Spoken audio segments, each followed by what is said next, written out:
You've been lied to about self-love. They told you it means pampering yourself with spa days, chasing validation from others, or repeating affirmations you don't even believe. But if that were true, why do so many people still feel unworthy when the lights go out at night? Why do you still feel that quiet ache inside the voice that whispers you're not enough, no matter what you do? The truth is, real self-love isn't about chasing perfection. It isn't about fixing yourself, because you were never broken to begin with. It's about remembering who you already are, gentle, whole, worthy of kindness. And Buddhism holds the blueprint. For centuries, monks and teachers have passed down lessons not about escaping life, but about embracing it with compassion, patience, and balance. These are not abstract ideas. They are practices that can soften the harshest self-critic, calm the restless mind, and open the heart to peace. Tonight, as you listen to these lessons, something inside you will begin to shift. The tension in your chest will loosen, the storm of self-judgment will grow quiet, and you'll feel a tenderness toward yourself, like sunlight touching a cold morning. This isn't just another bedtime story. It's an invitation to rest in your own love, to let go of the weight you've carried for too long, and to discover a gentleness that has always been waiting inside you. Are you ready? Let's begin. The search for peace within yourself doesn't end with soft words or a single night of comfort. The truth is, self-love isn't a single destination. It's a path you walk every day. And on this path, the first light that guides you comes from one of the most profound lessons Buddhism has ever offered: the middle way. Before you think this is just another phrase of philosophy, pause for a moment. Reflect on how much of your suffering has come not from what others do, but from how merciless you can be toward yourself. That inner voice that scolds you for every mistake, that punishes you for not being perfect, that makes rest feel like weakness. This is where the middle way becomes more than wisdom. It becomes survival. The middle path, taught by the Buddha after his own years of extremes, is not about living blandly in the middle of everything. It's about balance, the kind of balance that allows you to breathe without guilt, to rest without shame, to try again without being crushed by self-hatred. Think of it like walking across a rope bridge. On one side is indulgence, drowning in excuses, letting yourself collapse into laziness and endless distraction. On the other side is denial, beating yourself with impossible standards, starving joy out of your life to chase worthiness. Both sides lead to a fall, but steady steps in the middle bring you forward. This lesson matters because most of us are trapped on one side or the other. Some days you numb yourself with endless scrolling, eating more than your body needs, or avoiding responsibilities until shame swells in your chest. Other days you swing back with brutal discipline, cutting joy out of your life, demanding perfection, telling yourself you're not allowed to rest until you've earned it. And so the cycle continues, indulgence followed by punishment, relief followed by shame. No wonder your mind feels like a battlefield. The middle path teaches that healing doesn't come from swinging between extremes, but from stepping out of the fight entirely. When you stop chasing the illusion of a perfect self and stop drowning in the illusion of a hopeless self, you find a steadiness where both discipline and kindness can exist together. This steadiness is what softens self-criticism. It allows you to see that mistakes are not evidence of failure, they are part of being alive. And when you accept that truth, the urge to attack yourself begins to lose its grip. Think about the last time you were harsh with yourself. Maybe you said the wrong thing in a conversation and replayed it in your head for hours. Maybe you failed at a goal, and the only words in your mind were, "I'm useless. I'll never change." That voice feels like truth, but the Buddha would say, it's not truth, it's attachment to an extreme. You're clinging to the idea that worth comes only from flawless action. But if you look through the eyes of the middle path, you'll see that one mistake is not your identity, just as one success is not your essence. You are more than a single action, and you deserve compassion, no matter the outcome. Now let's break this down in practice. When self-criticism arises, the middle path asks you to pause. Don't drown the pain with indulgence. Don't run to distractions that numb the voice for a moment. And don't swing into denial. Don't whip yourself with mental punishment as if cruelty will force change. Instead, ask, what would balance look like right now? If you failed, balance may be acknowledging the failure honestly, but also reminding yourself that growth takes time. If you feel guilt, balance may be taking responsibility without dragging yourself through endless shame. If you feel tired, balance may be resting without labeling yourself as lazy. Balance is not weakness, it's wisdom. One way to practice this is through mindful awareness. When the harsh voice appears, don't try to silence it with fake positivity. Instead, observe it. See it as a storm passing through the sky of your mind. The middle path doesn't say storms will never come. It says you don't need to build your house inside the thunder. Step back, watch the thought, ask if it is true, if it is useful. Often, you'll realize it's neither. That awareness is the first step toward gentleness. Another layer of balance is how you set expectations for yourself. Many people confuse discipline with punishment, but discipline, in its true form, is a loving act. It's choosing what serves you, not beating yourself for what doesn't. When you work toward a goal with compassion, you still put in the effort, but you don't poison the journey with cruelty. You accept setbacks as part of the process instead of labeling yourself a failure. That shift transforms discipline into growth instead of self-destruction. Buddhist teacher Thich Nhat Hanh often spoke about watering the good seeds. Inside your mind, there are seeds of harshness, but also seeds of kindness, patience, and wisdom. Every time you choose balance instead of extremes, you water the seeds of kindness, and those seeds grow stronger. Over time, the harsh voice becomes quieter, not because it's silenced, but because compassion has grown louder. That is the power of the middle path. It doesn't demand perfection. It gently tilts your choices toward harmony. Let's take an example. You planned to wake up early and meditate, but you overslept. The self-critical voice says, "You're weak. You can't even control your mornings." Indulgence would say, "It doesn't matter. I'll just give up today and do nothing." But the middle path whispers something different. You missed the morning, but you can still take 5 minutes now. It doesn't erase the past, but it's still a step forward. That single step is balance. That single step is compassion. This way of living heals the nervous system, too. Studies show that harsh self-criticism activates the same stress responses as physical danger. Your heart races, your body tenses, cortisol floods your blood. It's as if your own mind has turned into an attacker. But when you practice balance, you signal safety to your body. You say, "I am not my enemy," and slowly, your nervous system begins to trust you again. Imagine what a gift that is to befriend yourself so deeply that even your body feels safe in your own presence. The middle path also teaches you to stop comparing. When you're stuck in extremes, you look at others and either condemn yourself for not being as good or dismiss them to protect your fragile worth. Balance releases both traps. You see others walking their own path, with their own mistakes, their own victories.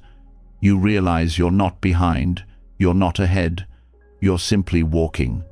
And walking with balance means you no longer need to prove your worth to anyone. A subtle but important part of this teaching is gentleness with time. In self-criticism, there's always urgency. I should already be there. I should already be better. But the middle path says growth is like a tree. You don't pull the branches to make it taller. You water it, you give it sunlight, and you trust the process. This doesn't mean you avoid effort. It means you replace harshness with patience, knowing every step matters, no matter how small. The beauty of balance is that it doesn't just reduce pain, it creates space for joy. When you stop swinging between indulgence and denial, you have energy left to notice the little things, the softness of your breath, the comfort of rest, the lightness of laughter. Self-criticism steals these moments by convincing you that you don't deserve them. Balance returns them, reminding you that joy is not a reward for perfection. It is part of being alive. So how do you walk this path daily? Start small. Notice the language you use with yourself. Replace "I always fail" with "This time didn't go as I hoped, but I can try again." Replace "I'm lazy" with "I need rest, and I'll return with energy." These aren't empty affirmations, they are balanced truths. They acknowledge the reality without collapsing into cruelty. You can also practice balance by treating your inner world as you would a friend. If a friend confessed they failed, would you call them worthless? No, you would remind them of their worth, encourage them to try again, and give them space to rest. The middle path invites you to extend that same friendship inward, and the more you practice, the more natural it becomes. Another practice is pausing in moments of self-criticism. Before reacting, take a breath. Place your hand on your chest and ask, what would balance feel like right now? You might find the answer is to rest, or to continue with gentleness, or to simply sit and breathe. The question shifts you out of extremes and back into awareness. That single pause can change the entire tone of your day. Balance also teaches you to respect your limits. Harshness often comes from pushing beyond what your body and mind can bear. The middle path doesn't mean you never stretch yourself. It means you know when to stop before stretching becomes breaking. Respecting your limits isn't failure. It's wisdom that protects your energy for what truly matters. Over time, this way of living rewires the way you see yourself. Self-criticism stops being the loudest voice. It becomes just one thought among many, no longer your identity. Balance shows you that you are not the sum of mistakes or successes. You are the awareness that witnesses them, and that awareness is already whole, already worthy of love. As you let this truth settle, notice the shift. The old habits of self-attack will still appear, but you'll meet them differently. Instead of collapsing into indulgence or denial, you'll stand in balance. And in that balance, you'll feel the first taste of freedom, not the freedom of perfection, but the freedom of compassion. Balance shows you that you are not the sum of mistakes or successes. You are the awareness that witnesses them, and that awareness is already whole, already worthy of love. But even when we find this balance, the truth is that life still tests us. The harsh voice does not vanish overnight. Flaws still surface, frustrations still rise, and old habits still whisper in moments of weakness. What carries us through these tests is patience, the quiet strength that makes balance sustainable. Without patience, balance collapses under pressure. With patience, every challenge becomes softer, more human, less of an enemy. Patience, or khanti, is one of the 6 perfections in Buddhism. Many people misunderstand it as simply waiting without complaint, but in the Buddhist sense, it is far more profound. It is the ability to meet difficulty, insult, failure, and imperfection without bitterness. It is the softness that resists the urge to tighten into anger or collapse into shame. It is not passive endurance, but an active practice of gentleness in the face of discomfort. When you apply patience inward, it becomes a balm for self-criticism. Think of how often you have demanded instant change from yourself. You want to heal quickly, succeed quickly, transform quickly. And when growth doesn't happen overnight, the harsh voice returns, "You'll never change. You're weak." This impatience is what fuels self-judgment. The perfection of patience interrupts that cycle. It teaches you to trust the slow unfolding of your own life. A flower does not bloom because you shout at it. It opens when it is ready, and no sooner. The same is true for your healing. Patience toward yourself begins with accepting the pace of growth.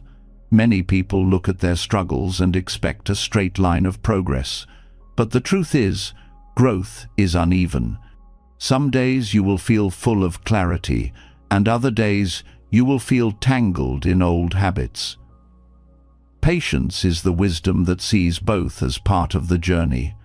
Instead of condemning yourself on the hard days, you can say, "This is also part of me learning." That shift changes everything. Instead of spiraling into shame, you allow the struggle to pass without judgment. This form of patience also means learning to stay present with discomfort.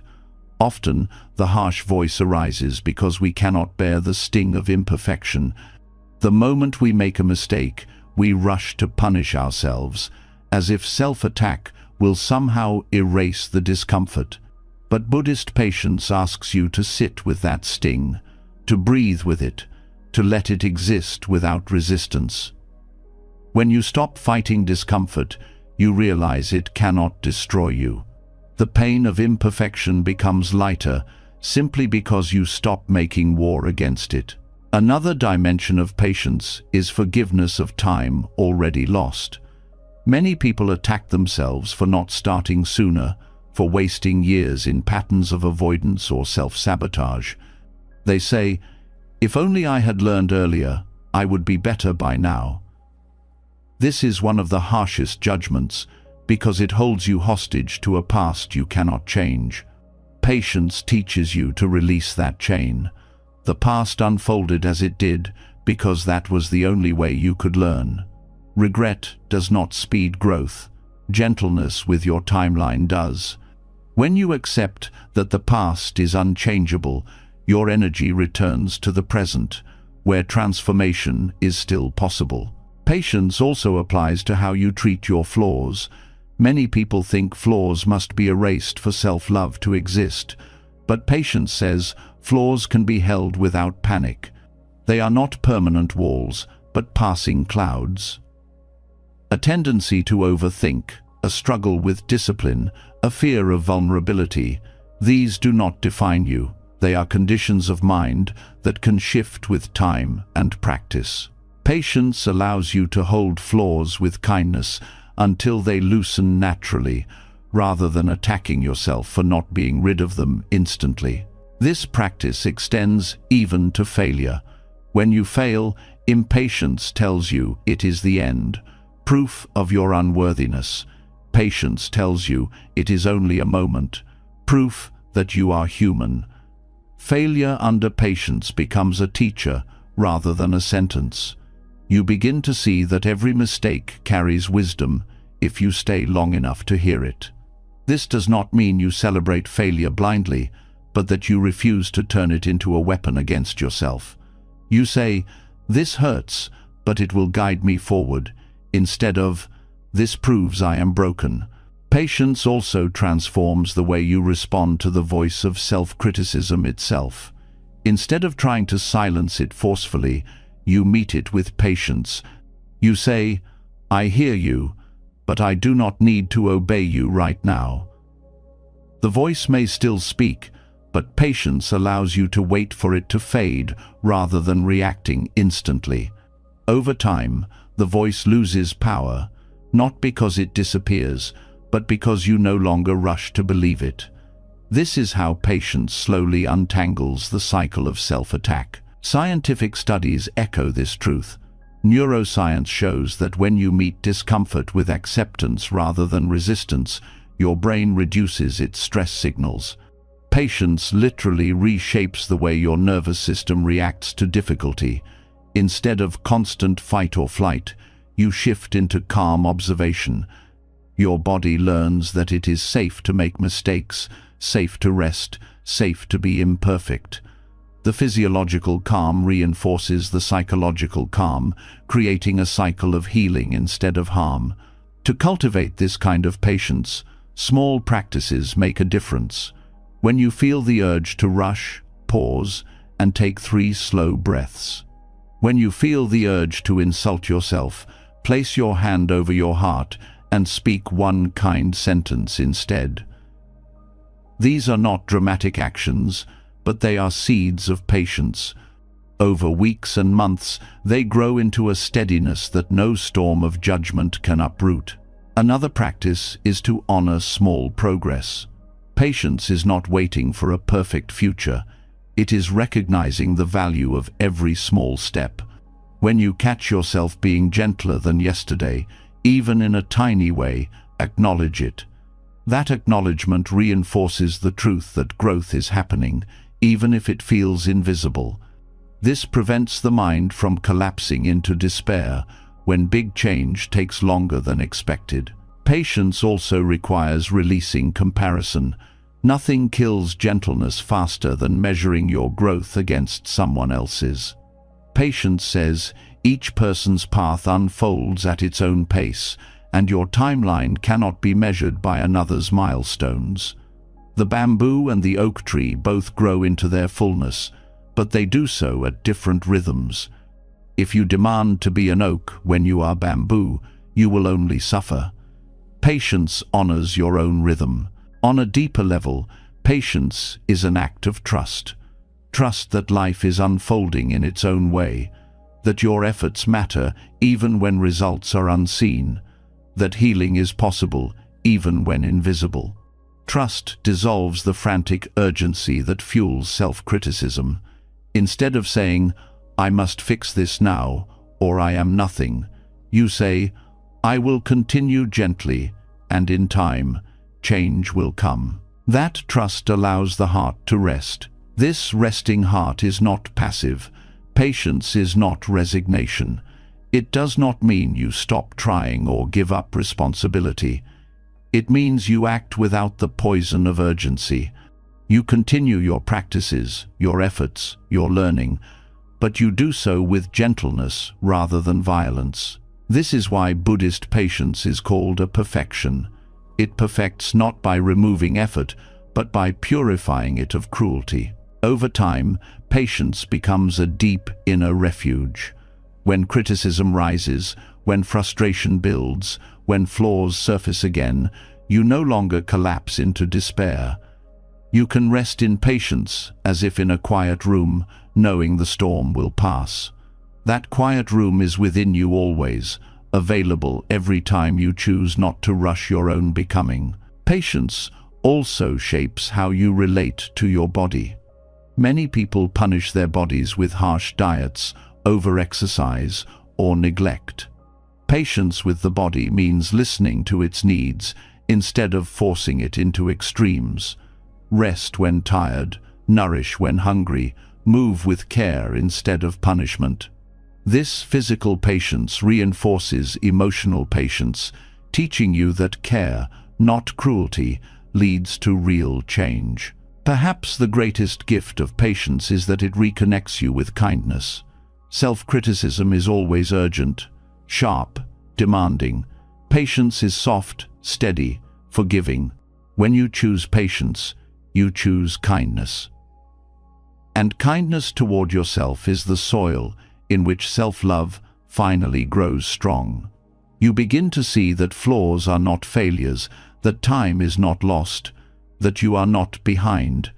You are simply unfolding at your own pace, and that is enough. In the end, patience reveals something profound. The self you are so desperate to fix is not broken, it is simply unfinished, still forming, still becoming. And the only way to meet this unfinished self is with gentleness. Harshness cannot speed the process. Only patience can. Only patience has the power to hold your imperfections without fear, to let them soften naturally, to trust that beneath the layers of judgment there is already wholeness waiting to shine.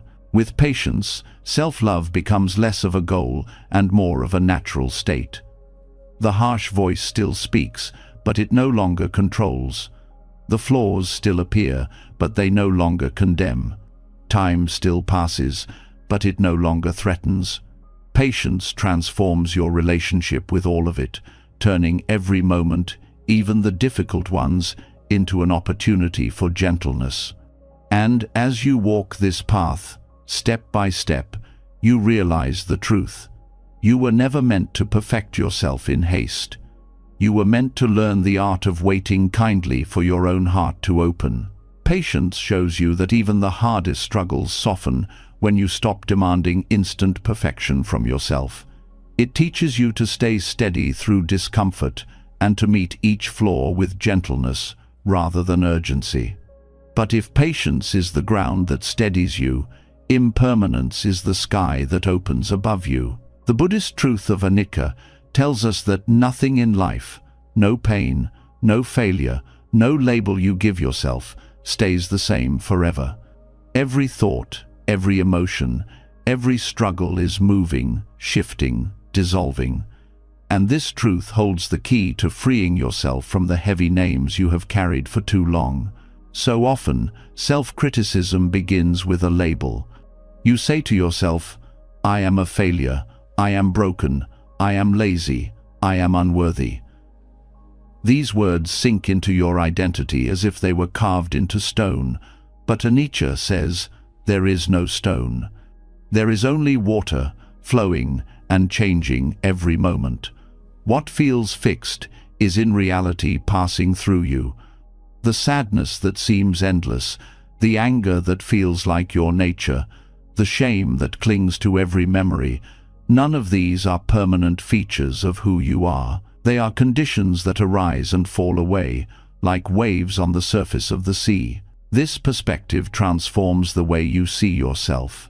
When you treat flaws as permanent, you cling to them as your identity. You say, "This is who I am, and it cannot change." That belief tightens into hopelessness. But when you see flaws as impermanent, they lose their power.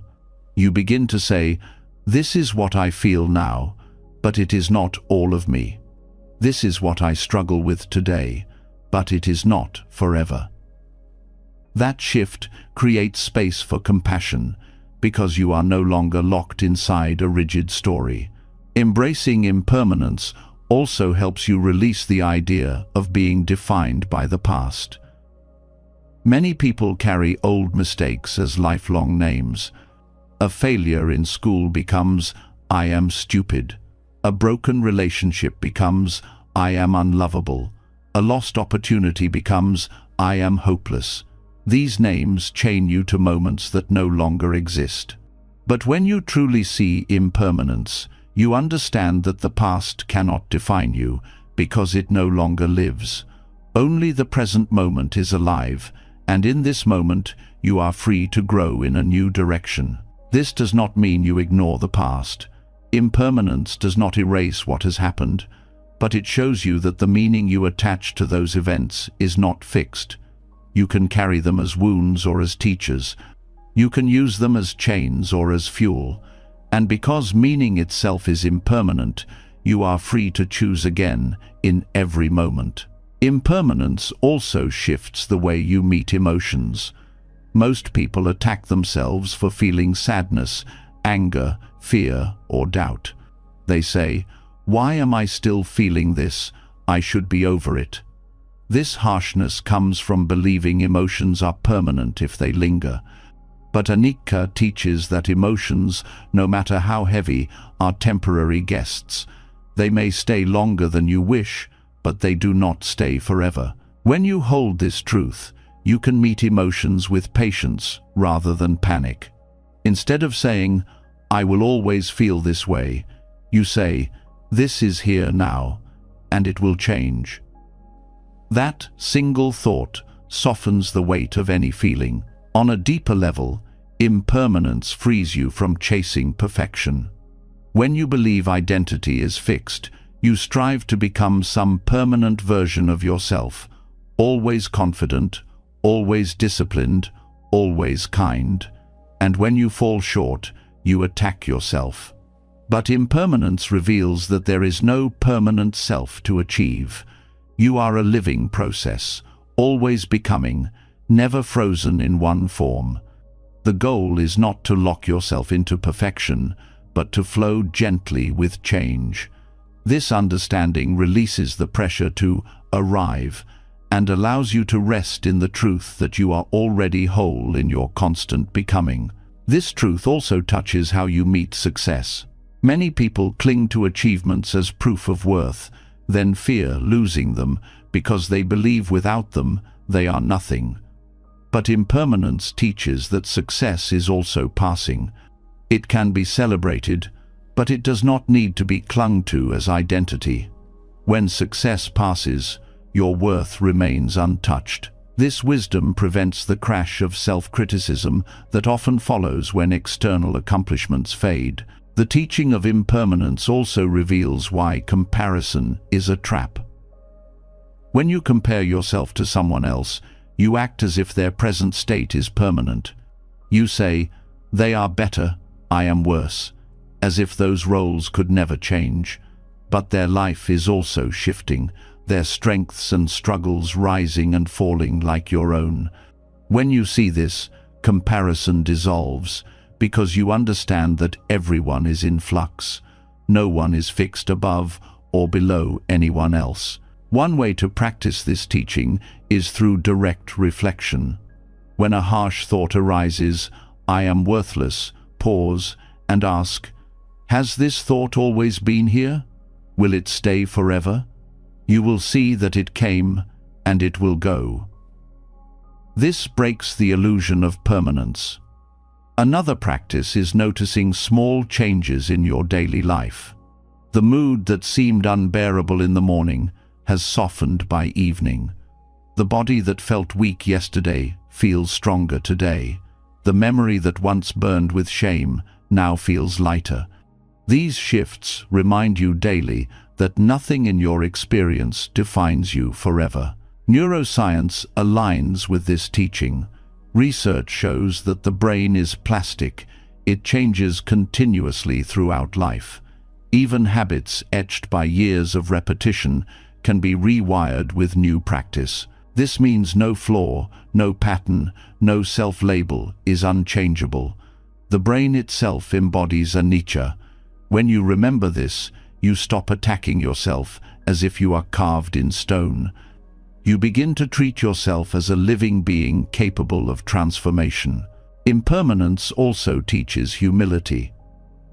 When you cling to positive labels, "I am always strong," "I am always wise," you set yourself up for shame when those qualities shift. By seeing even your strengths as impermanent, you can hold them with gratitude without fear of losing them. This humility makes you gentler because you no longer need to defend an image of permanent greatness. You allow yourself to be human, fluctuating, imperfect, yet still worthy. Perhaps the most healing part of impermanence is how it changes your relationship with brokenness. Many people believe they are fundamentally damaged, as if brokenness is the core of their being. But anicca shows that nothing is fixed, not even suffering. Pain arises, but it also passes. Patterns hold, but they also soften. Even the deepest wounds can change with time and care. When you see this truth, you stop calling yourself broken.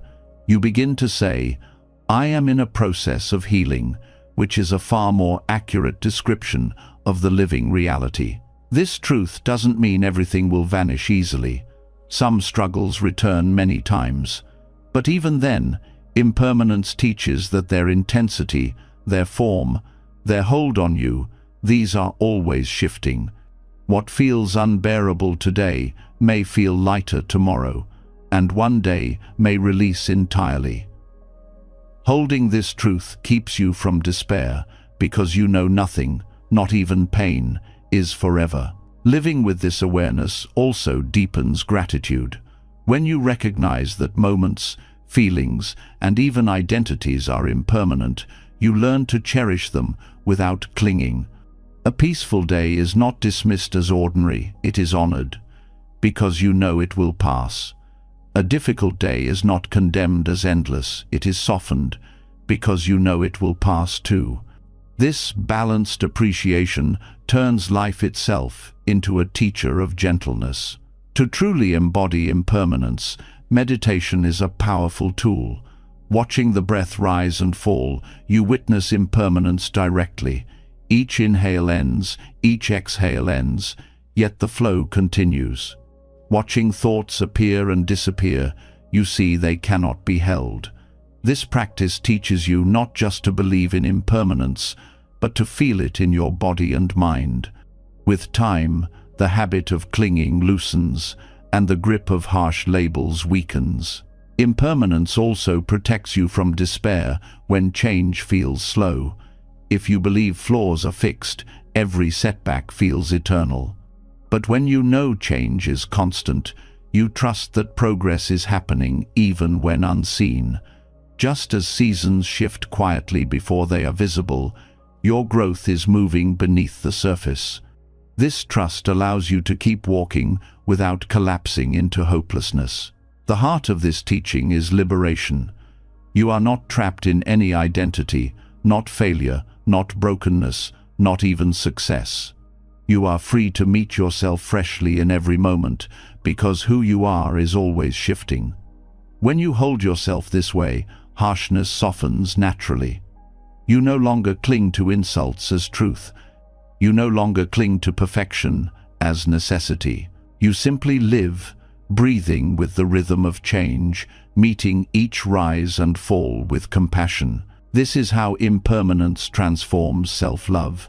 It frees you from the prison of fixed labels and returns you to the truth. You are not your mistakes, not your past, not your fears. You are a process of becoming, flowing endlessly, and in that flow there is no brokenness, only change, only possibility, only life unfolding in its own time. Seeing that identity itself is never fixed, that every flaw and every struggle is subject to change, brings a great lightness to the heart. Impermanence loosens the grip of hopelessness and shows you that nothing about you is final. Yet, even with this freedom, there remains another obstacle, turning compassion outward while forgetting to turn it inward. Many people know how to care for others, how to show kindness, how to reach out with tenderness when a friend is hurting. But when it comes to their own suffering, they offer only silence, pressure, or neglect. This is where the profound teaching of bodhicitta becomes essential. Bodhicitta is the awakened mind, the deep intention to relieve the suffering of all beings. For centuries, it has been taught as the heart of the bodhisattva path, a force that transforms ordinary concern into boundless compassion. Yet in the rush to serve others, many forget that they too are beings, and their own pain deserves the same vow of care. To direct bodhicitta inward is not selfishness, it is integrity. If you exclude yourself from compassion, the vow is incomplete, and suffering continues in hidden ways. Think of the times you offered love to another person when they made mistakes. You told them it was okay, that they were human, that they deserved patience. Now recall the times you made mistakes yourself. Did you offer those same words? Or did you sharpen them into weapons and strike yourself with them? This double standard reveals how easily compassion is turned outward, while self-neglect is allowed to remain inside.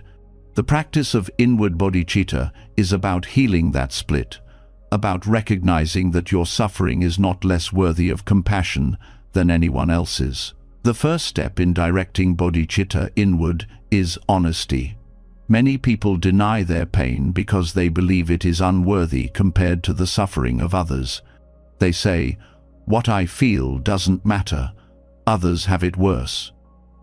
While humility is valuable, this form of denial is not humility, but abandonment. Your pain may not look like someone else's, but it is still pain, and if ignored, it festers. Compassion begins by admitting that what you carry matters, that the weight on your chest deserves to be lifted.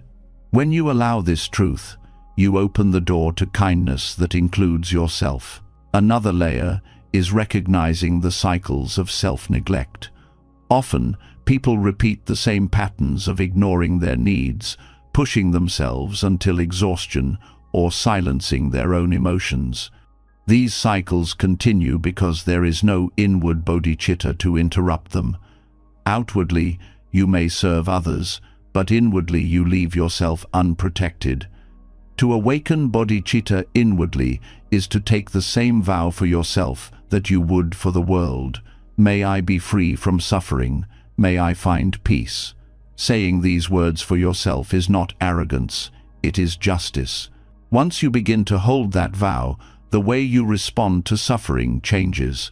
Instead of meeting your pain with blame, you meet it with tenderness. When loneliness rises, instead of saying, I shouldn't feel this way, you say, this is suffering and I deserve comfort.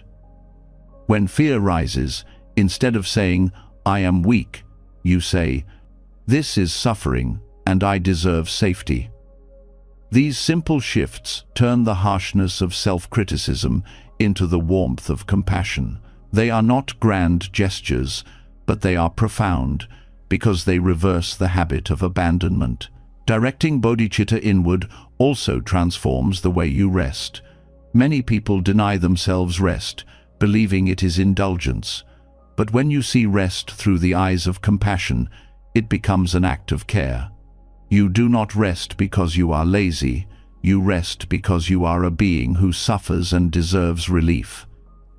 This perspective lifts rest from guilt and places it within the vow of compassion.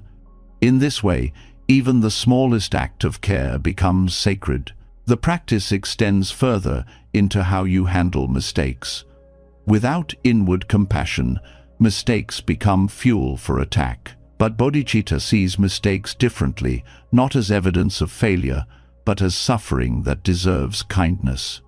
When you treat your own errors with compassion, you learn more quickly, because your energy is not wasted in shame. You become more consistent, because self-care replaces self-punishment as the engine of growth. And you heal faster, because wounds close under gentleness, not cruelty. On a spiritual level, directing bodhicitta inward completes the circle of compassion. If you exclude yourself, your vow to relieve suffering remains partial, and the division weakens your heart. But when you include yourself, compassion becomes whole. This wholeness is powerful because it removes the hidden resentment that often arises when you give endlessly to others without replenishing yourself. By caring for yourself, you ensure that your compassion for others is authentic, not strained by self-neglect. Scientific studies show that self-compassion reduces anxiety and depression while increasing resilience. The brain responds to inward kindness with the same healing signals that come from being nurtured by another. Inward bodhicitta harnesses this truth. It is not empty words, but a real medicine for the nervous system. Each time you turn compassion inward, you train your mind and body to trust themselves again, to feel safe in their own presence. To cultivate this practice, meditation on loving kindness can be adapted. Traditionally, phrases like, "May you be safe," "May you be happy," are directed toward others. Inward bodhicitta invites you to speak those same phrases to yourself, sincerely, as if addressing a dear friend. At first it may feel unnatural, because the habit of harshness is strong, but with time, the heart learns to accept its own vow. This is how the neglected inner child begins to heal, not through force, but through steady, unconditional compassion. Another practice is journaling with compassion. Instead of recording only goals or complaints, write to yourself as you would to someone you care for deeply. Acknowledge your struggles without judgment. Offer words of support. Remind yourself of your worth.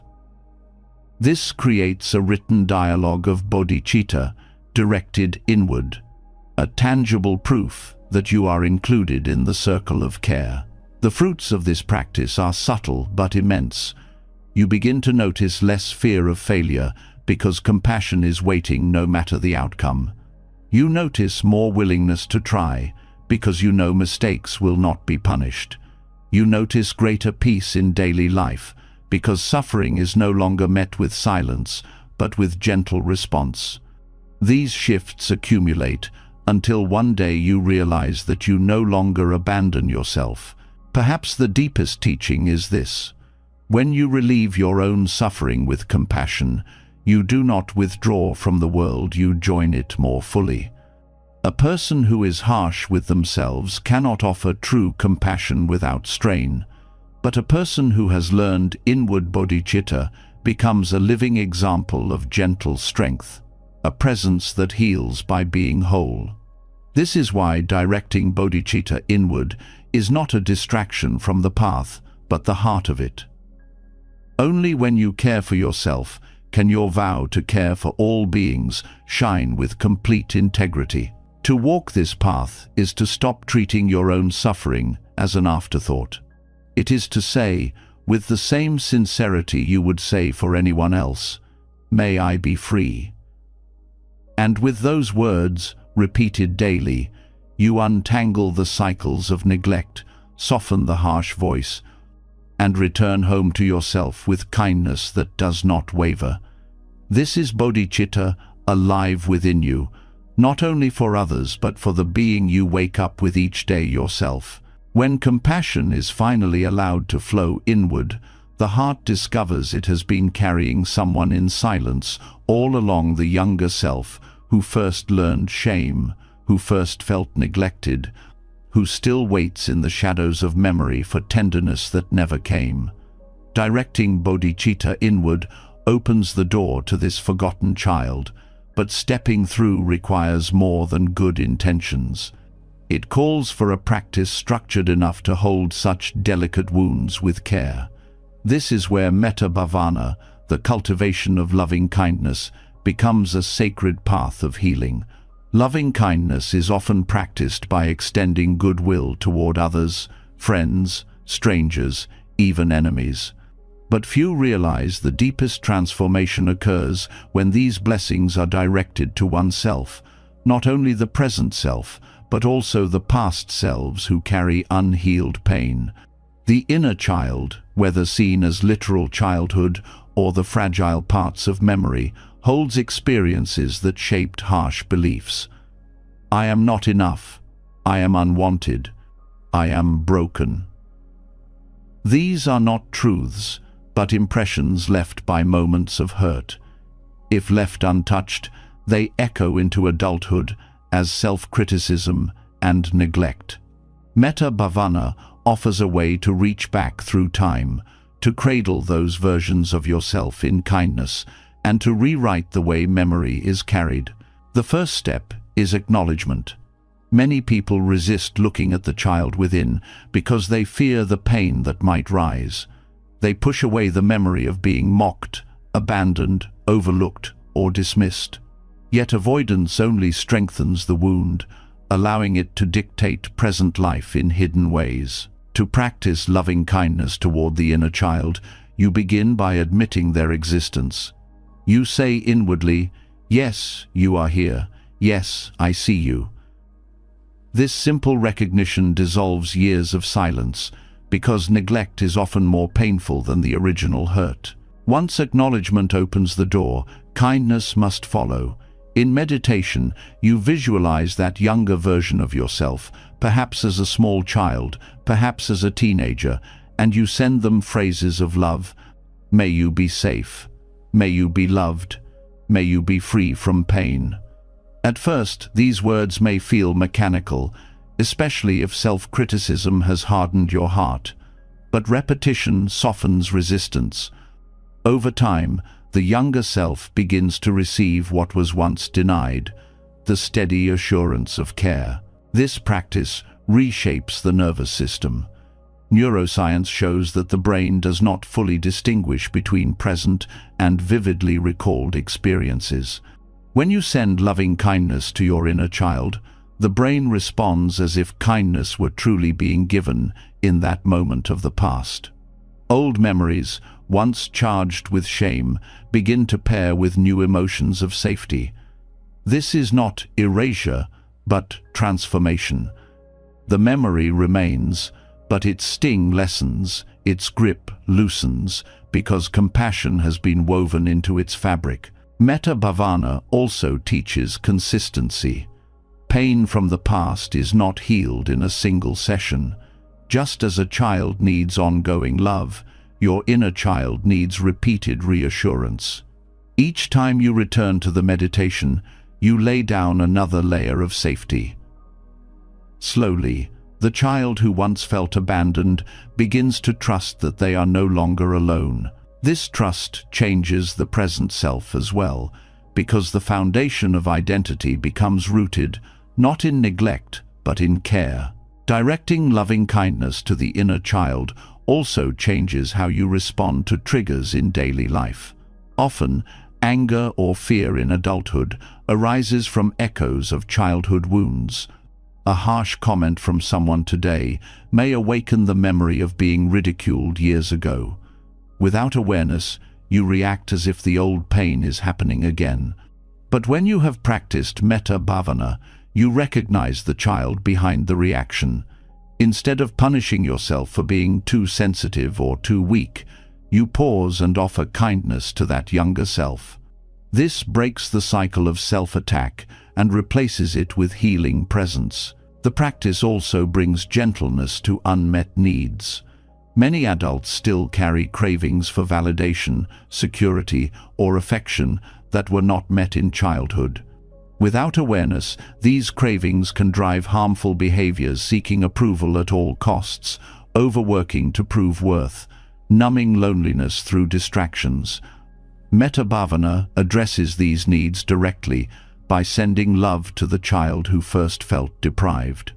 By telling that younger self, "You are enough, you are safe, you are loved," you begin to meet the unmet needs from within, rather than endlessly searching outside. This inner dialogue fosters reconciliation. Often, people hold anger toward their younger selves, blaming them for mistakes or vulnerability. They say, "I was so stupid, I was so weak." But when you practice loving kindness toward that child, you realize they did the best they could with what they had. You see their innocence, their longing to be loved, their confusion in a world that was often harsh. Anger dissolves into empathy, and empathy becomes peace. Metta Bhavana also reveals hidden strengths. When you revisit your younger self with compassion, you see not only their pain, but also their resilience. You notice how they survived circumstances that felt unbearable, how they found small joys despite difficulty, how they carried you to this present moment. This recognition transforms shame into gratitude. Instead of rejecting your younger self, you begin to bow to them with respect, acknowledging their courage. On a spiritual level, directing loving kindness to the inner child heals fragmentation. Many people live divided, rejecting parts of themselves they associate with weakness or shame. But meditation that includes the inner child reunites these divisions. You gather all versions of yourself, past and present, into the circle of compassion. The heart becomes whole, no longer split between acceptance and rejection. This wholeness is the ground of true self-love. To deepen the practice, you can expand the meditation beyond visualization. Place your hand gently over your heart as you speak phrases of loving kindness. This physical gesture anchors the words in the body, sending signals of safety through touch. You may also bring in objects from childhood, a photo, a toy, and place them nearby during meditation. These objects act as bridges, allowing compassion to flow more vividly toward the younger self. Journaling can also support the process. Write letters to your inner child, acknowledging their fears, validating their feelings, offering words of love. Over time, these letters become a record of healing, a reminder that you have shown up consistently for the parts of yourself once left behind. Metta bhavana toward the inner child is not about denying pain, but about transforming its meaning. Where once memory held only loneliness, now it holds companionship. Where once it whispered rejection, now it echoes love. This transformation ripples outward. When you learn to care for your inner child, you naturally extend deeper compassion to others, because you understand what neglected pain feels like. You know how vital kindness is, and you offer it more freely. The greatest gift of this practice is freedom from cycles of self-criticism rooted in childhood wounds. When the inner child feels loved, the adult self no longer needs to prove worth through perfection or deny pain through harshness. The energy once spent on self-attack becomes available for growth, joy, and genuine connection. Life begins to feel less like a battle and more like a gentle unfolding. With time, loving kindness toward the inner child becomes second nature. When difficulty arises, you instinctively turn inward with care rather than cruelty. You recognize that every painful moment is not just an obstacle, but an opportunity to cradle the child within once more. And each time you do, the bond strengthens, the wound softens, and self-love deepens into something unshakable. This is the gift of metta bhavana directed inward, the ability to reach across years of silence, to take the hand of the younger self, and to walk together in kindness. In this union, the cycle of neglect ends. The past is not erased but healed. The present is softened with compassion, and the future is freed from carrying the same old burdens. You no longer live divided against yourself. You live as one being, whole, cherished, and worthy of love. When the inner child is finally met with kindness, the sharp edges of old memories begin to soften. What once felt like proof of brokenness is now held in compassion, and the weight of self-neglect grows lighter. Yet beneath these layers of healing, another challenge lingers silently, the constant pressure to become someone flawless. No matter how much love you offer to past wounds, the present mind often insists that only a perfect self will ever be worthy. This is where the teaching of shunyata, or emptiness, cuts through illusion with liberating clarity. Emptiness does not mean nothingness. It means that all things, including the self you chase, are empty of inherent, fixed existence. Every label you cling to, every standard you punish yourself with, every image of perfection you try to embody, they are not solid truths. They are constructions woven from thoughts, culture, memory, and comparison. When you realize this, the pressure begins to dissolve.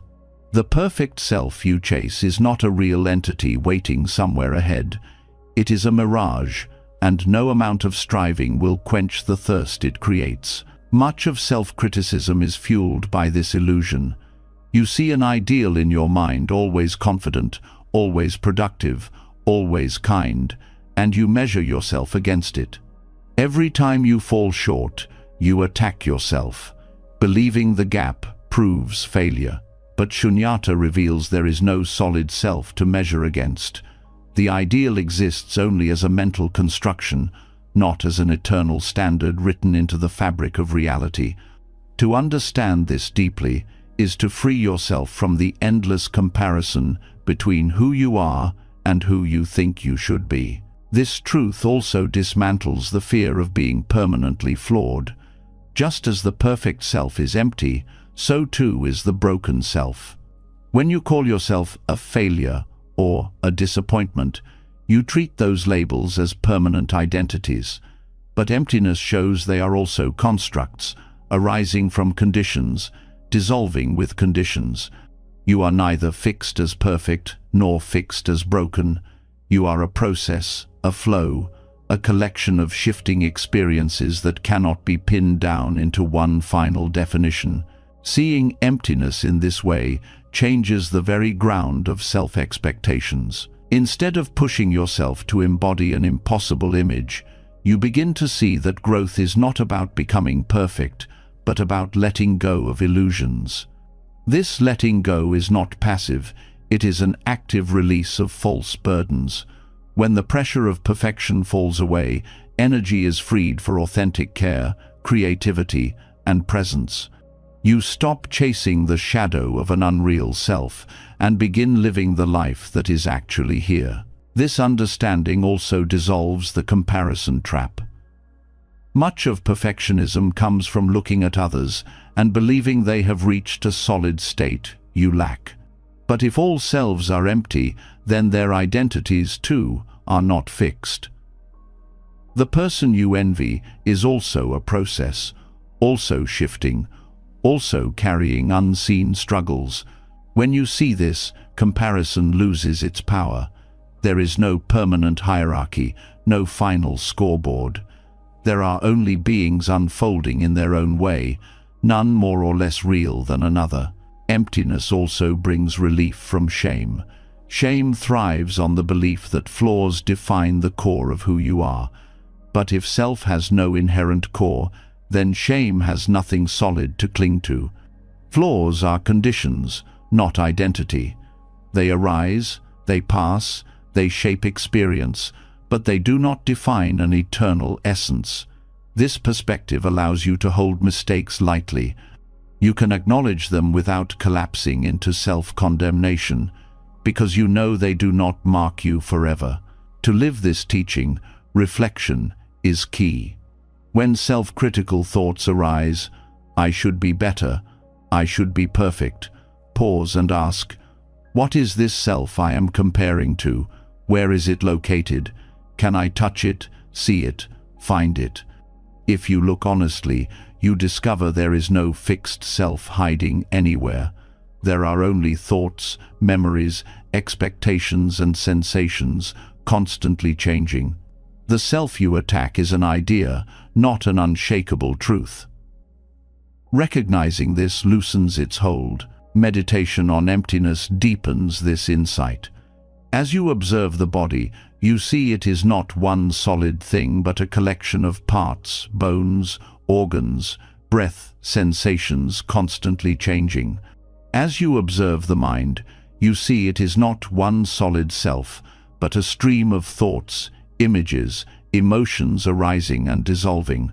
Where, then, is the permanent self that must be perfect? It cannot be found because it does not exist. Realizing this is not despairing, it is liberating, because the weight of impossible standards collapses when the one who must carry them is revealed to be empty. This insight also transforms discipline. Many people treat discipline as a way to sculpt the perfect self, using effort as a weapon. But when you see emptiness, discipline shifts. You still practice, still grow, still aim for kindness and clarity, but without the burden of constructing a flawless identity. Effort becomes play rather than punishment, a way to explore possibilities rather than prove worth. This shift makes growth sustainable because it is rooted in curiosity rather than self-attack. Science offers parallels here. Research on self-concept shows that identity is highly fluid, shaped by context, environment, and memory. Who you believe yourself to be changes depending on mood, social setting, even time of day. Modern psychology echoes the Buddhist truth. There is no fixed self. To take yourself as a rigid entity is to fight against the reality of constant change. By accepting fluidity, you align with how the mind and body truly function, which reduces inner conflict. Emptiness also nurtures compassion for others. When you see that your own perfectionism is fueled by chasing illusions, you realize others suffer the same way. The colleague obsessed with success, the friend consumed by self-doubt, the stranger striving for validation, all are caught in the same trap of mistaking illusions for truth. This recognition softens judgment and replaces it with empathy. You see not competitors, not enemies, but fellow beings struggling under the same weight of expectation. Another gift of shunyata is humility. When you believe in a perfect self, you cling to superiority when you succeed and collapse into inferiority when you fail. Emptiness dissolves both extremes. Success is not proof of a solid, superior self. Failure is not proof of a solid, inferior self. Both are conditions arising and passing. This humility steadies the heart, keeping you balanced regardless of outcome. Practicing this truth also reshapes how you set goals. Instead of striving to create a flawless identity, you set goals as temporary steps, useful but not defining. You pursue health, learning, creativity, not because they will make you perfect, but because they bring balance and joy in the present. When goals are no longer tied to identity, failure loses its sting, because it does not threaten your worth. Success loses its pressure, because it does not need to be permanent. Goals become tools, not prisons. On a deeper spiritual level, emptiness points to freedom from clinging altogether.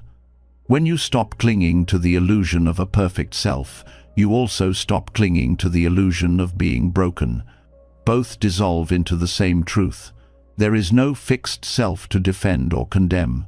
What remains is openness, a spacious awareness that can hold all experiences without fear. This spaciousness is not empty in a cold sense. It is full of possibility, full of room for compassion, joy, and peace. Daily life offers countless opportunities to practice this. When you feel the urge to push yourself into perfection, pause and remind yourself, this self I am chasing is not real. When you feel the weight of self-condemnation, pause and remind yourself, this broken self is not real either. In both moments, return to the truth of emptiness and let the pressure ease. With time, this becomes a natural habit, a gentle release woven into the rhythm of living. The beauty of shunyata is that it removes the very foundation of self-attack. If there is no fixed self to perfect, then the game of harsh expectations loses its ground. You are free, not because you have become flawless, but because you no longer need to. You are free because the burden of defending or condemning an illusion has fallen away. In this freedom, self-love takes on a new depth. It is no longer about liking every part of yourself or meeting every goal. It is about resting in the spacious awareness that sees all of it, success, failure, kindness, anger, as passing conditions within emptiness.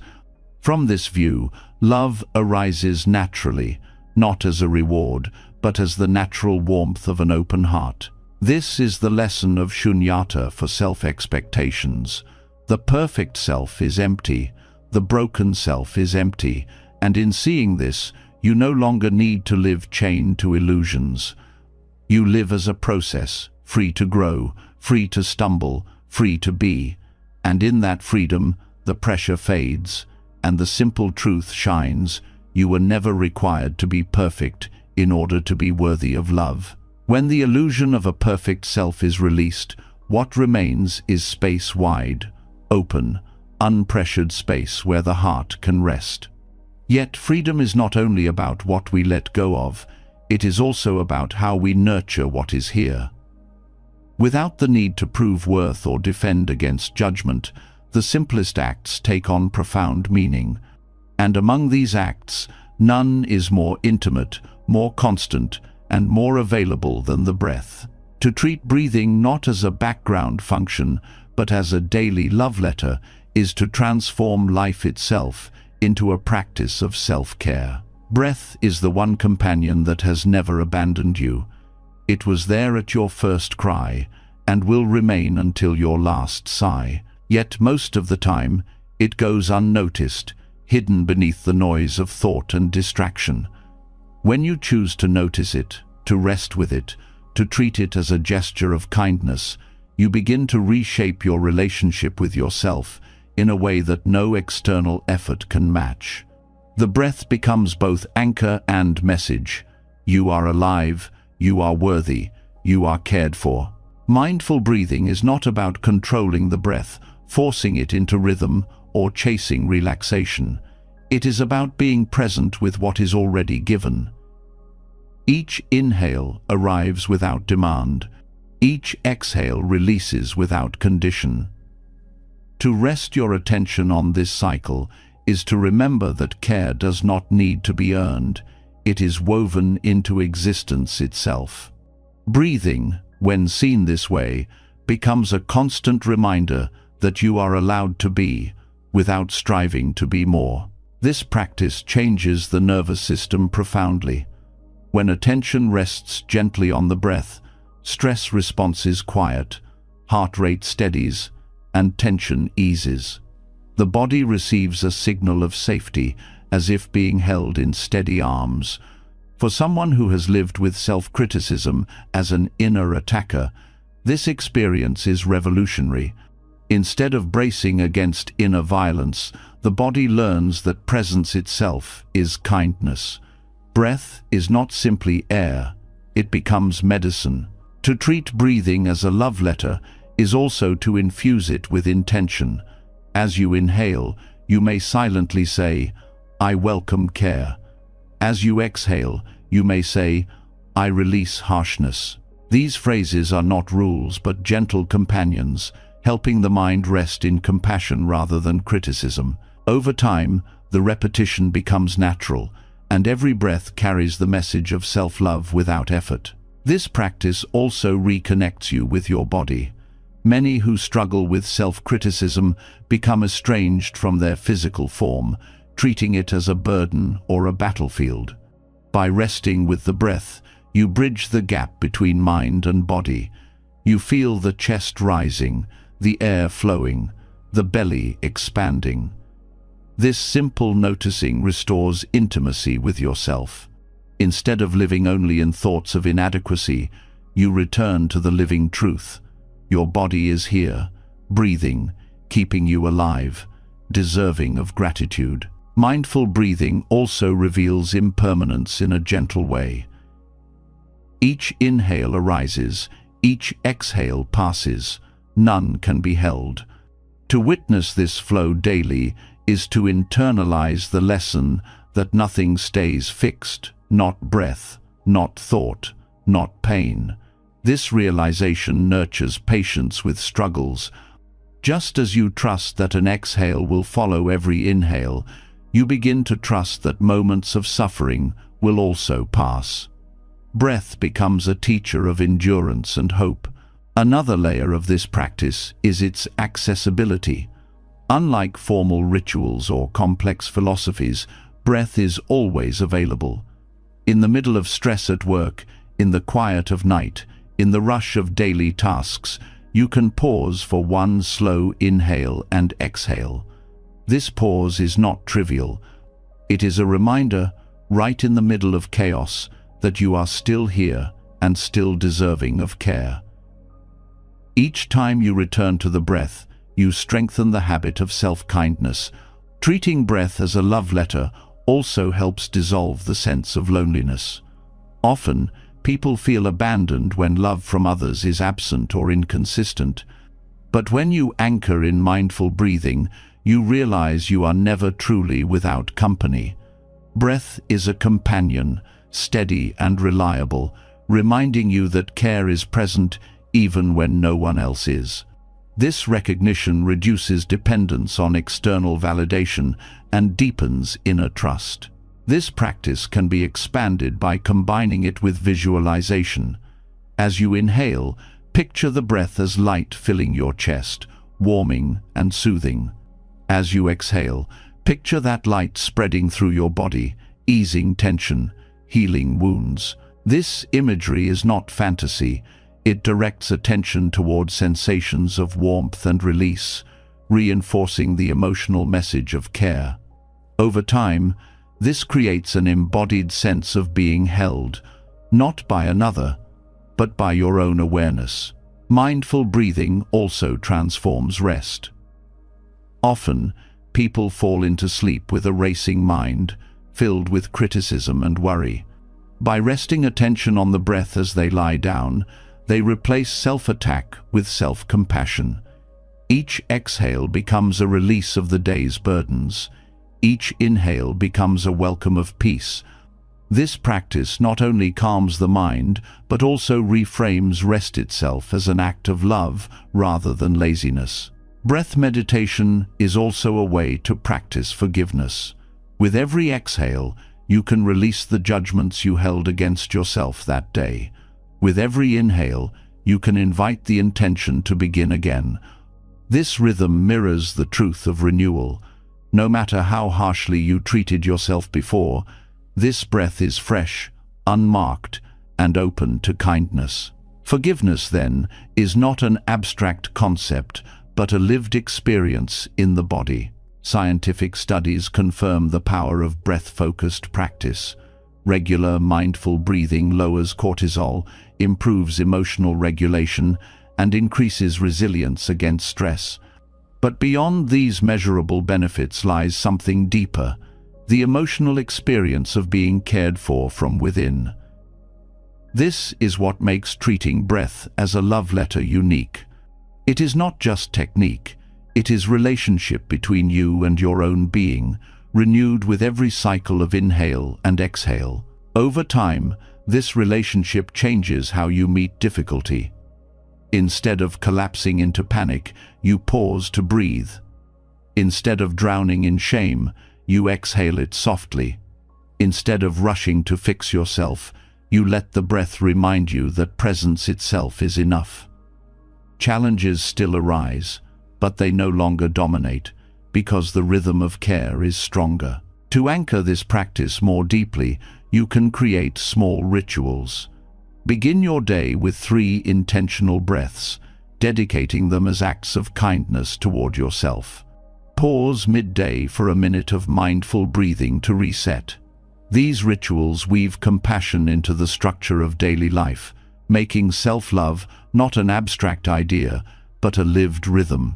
One of the most profound aspects of this practice is its humility. Breath is simple, ordinary, often overlooked, yet it holds the power to transform suffering into gentleness. In honoring breath, you honor life itself, not in grand gestures, but in the quiet willingness to be present. This humility makes the practice sustainable, because it asks nothing extraordinary, only awareness of what is already here. Ultimately, treating each breath as a love letter teaches you that care does not need to be earned through perfection or achievement. It is given freely, with every inhale and exhale. You learn that love is not a rare gift reserved for flawless moments, but the steady pulse of life itself. And when you align with this truth, self-criticism loses its grip, because every breath contradicts its message. Where harshness says, "You are unworthy," breath answers, "You are alive, and that is enough."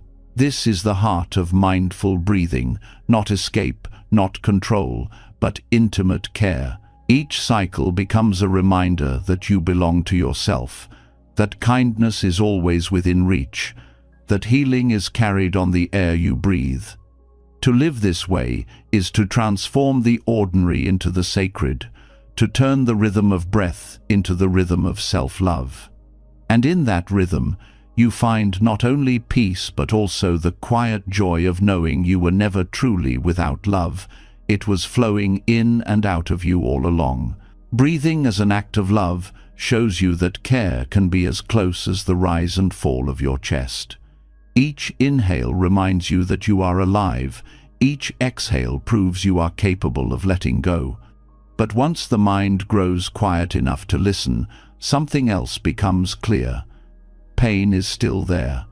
Sorrow, disappointment, frustration, fear. They do not vanish simply because you breathe with kindness. The next step is learning how to meet these experiences without turning them into enemies. This is where the wisdom of dukkha begins to unfold. Dukkha is often translated as suffering, but it carries a deeper meaning. It points to the unsatisfactory nature of life, the friction that arises when things do not go as we expect, the ache of impermanence, the sting of unmet desires. Most people resist this truth. They fight pain, deny discomfort, or treat suffering as proof that something is wrong with them. But Buddhism teaches a different view. Dukkha is not a punishment. It is a teacher. If you learn to listen, it shows you the way to heal. The mistake many make is to see suffering only as an obstacle to happiness. When things fall apart, the first instinct is often blaming yourself, blaming others, blaming life. Yet blame never heals. It only tightens the wound. When you begin to see dukkha as a messenger instead of an enemy, you shift from resistance to curiosity. You ask, what is this pain trying to tell me? That single question turns suffering from a wall into a doorway. One of the first lessons dukkha offers is humility. Pain strips away the illusion of control, reminding you that life cannot always be shaped to your liking. This truth is difficult but liberating. When you stop expecting life to fit a rigid script, you become softer with yourself. You realize it is not failure to feel pain, it is part of being human. In this way, dukkha teaches acceptance. It shows you that suffering is not a mark of weakness, but a shared condition of existence. Another lesson is clarity. When you experience suffering, it reveals what you value most. The ache of loneliness shows your need for connection. The frustration of failure shows your desire to grow. The grief of loss shows your capacity to love. Without these moments of pain, you might not recognize what truly matters. Dukkha, when approached with gentleness, becomes a mirror that reflects the heart's deepest longings. Dukkha also teaches the limits of harshness. Many respond to suffering by attacking themselves, believing punishment will create change. Yet over time, self-punishment only deepens despair. The lesson here is that cruelty cannot lead to healing. When suffering lingers despite years of self-criticism, the truth becomes undeniable. What is needed is kindness, not punishment. In this way, dukkha gently exposes the futility of harshness and invites a new approach. Embracing suffering as a teacher also means sitting with it rather than fleeing. This does not mean clinging to pain or glorifying it, but allowing it to be present without immediate reaction. When you sit quietly with discomfort, you notice its texture, its rise and fall, its impermanence. You see that even the sharpest ache changes moment to moment. This observation dissolves the belief that suffering is eternal. It becomes another experience, moving through you rather than defining you. The practice of mindfulness supports this shift. Instead of drowning in the story around suffering, "This always happens to me, I'll never be okay," you return to direct experience. You notice the tightness in the chest, the heat in the face, the heaviness in the limbs.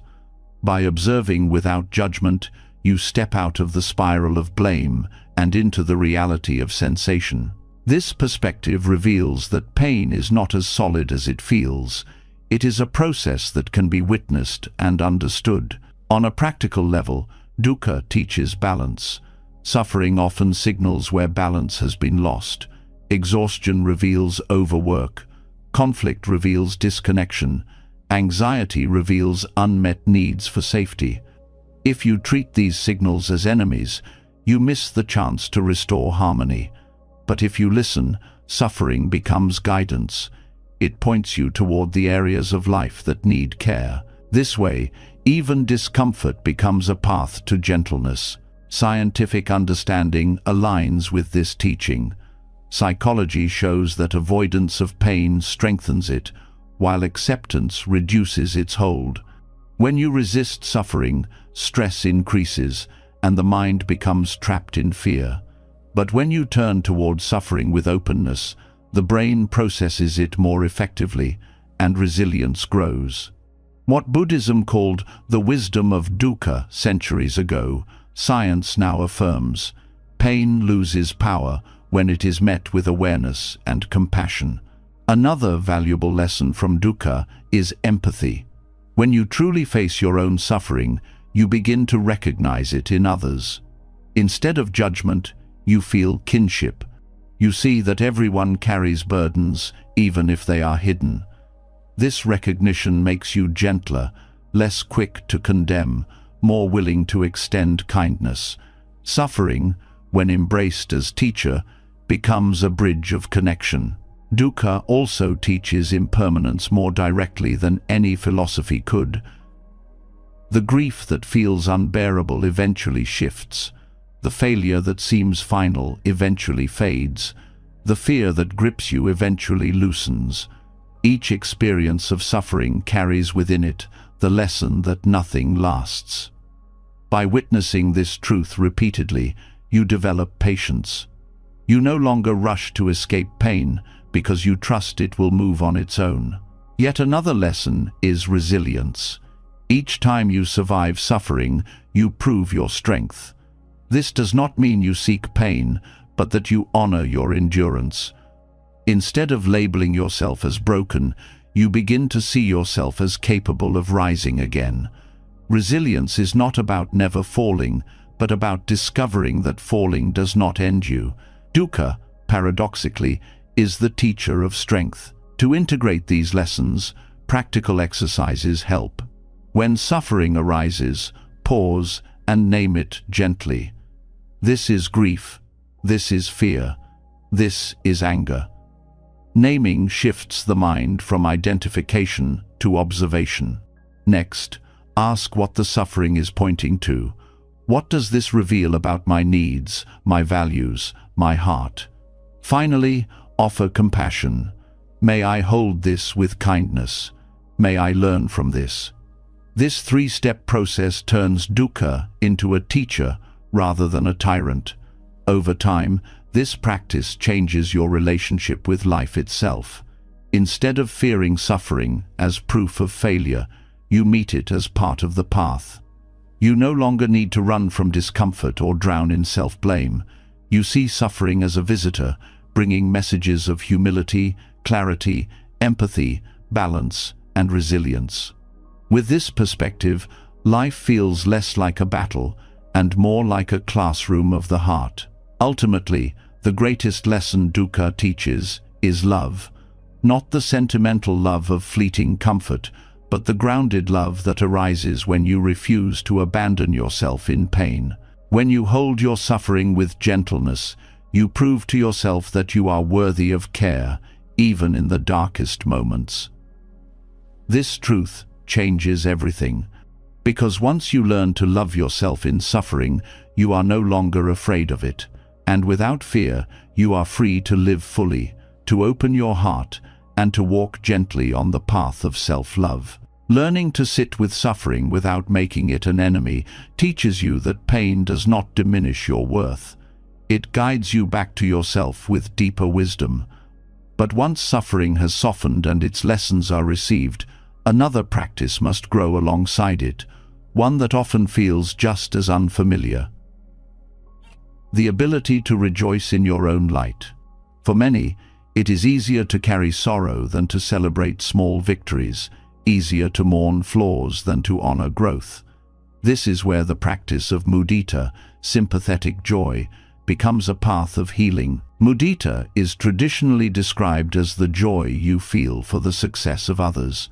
It is the opposite of envy, the ability to celebrate another's happiness without comparison or bitterness. Yet the same practice can be directed inward. To rejoice in your own achievements, no matter how small, is to replace the habit of dismissal with recognition. It is to say, "This matters. I matter." For someone used to harsh self-criticism, this practice feels radical because it contradicts the inner voice that says nothing you do is ever enough. The first barrier to mudita directed inward is the belief that joy must be earned by monumental success. You may think only extraordinary achievements deserve recognition, a promotion, a degree, a perfect performance. Everything else feels too small, too ordinary. But this belief keeps you locked in deprivation. The truth is that life is made of small steps, and if you wait to celebrate only the monumental, you miss the steady rhythm of progress. Mudita teaches you to honor the everyday victories, getting out of bed when it was hard, speaking kindly when you felt irritated, taking a pause instead of spiraling into blame. These are not trivial. They are seeds of transformation. Another obstacle is fear of pride. Many confuse joy in one's own achievements with arrogance, believing that to celebrate is to boast. But mudita is not about superiority, it is about gratitude. When you rejoice in your progress, you are not claiming to be above others. You are honoring the effort and conditions that allowed growth.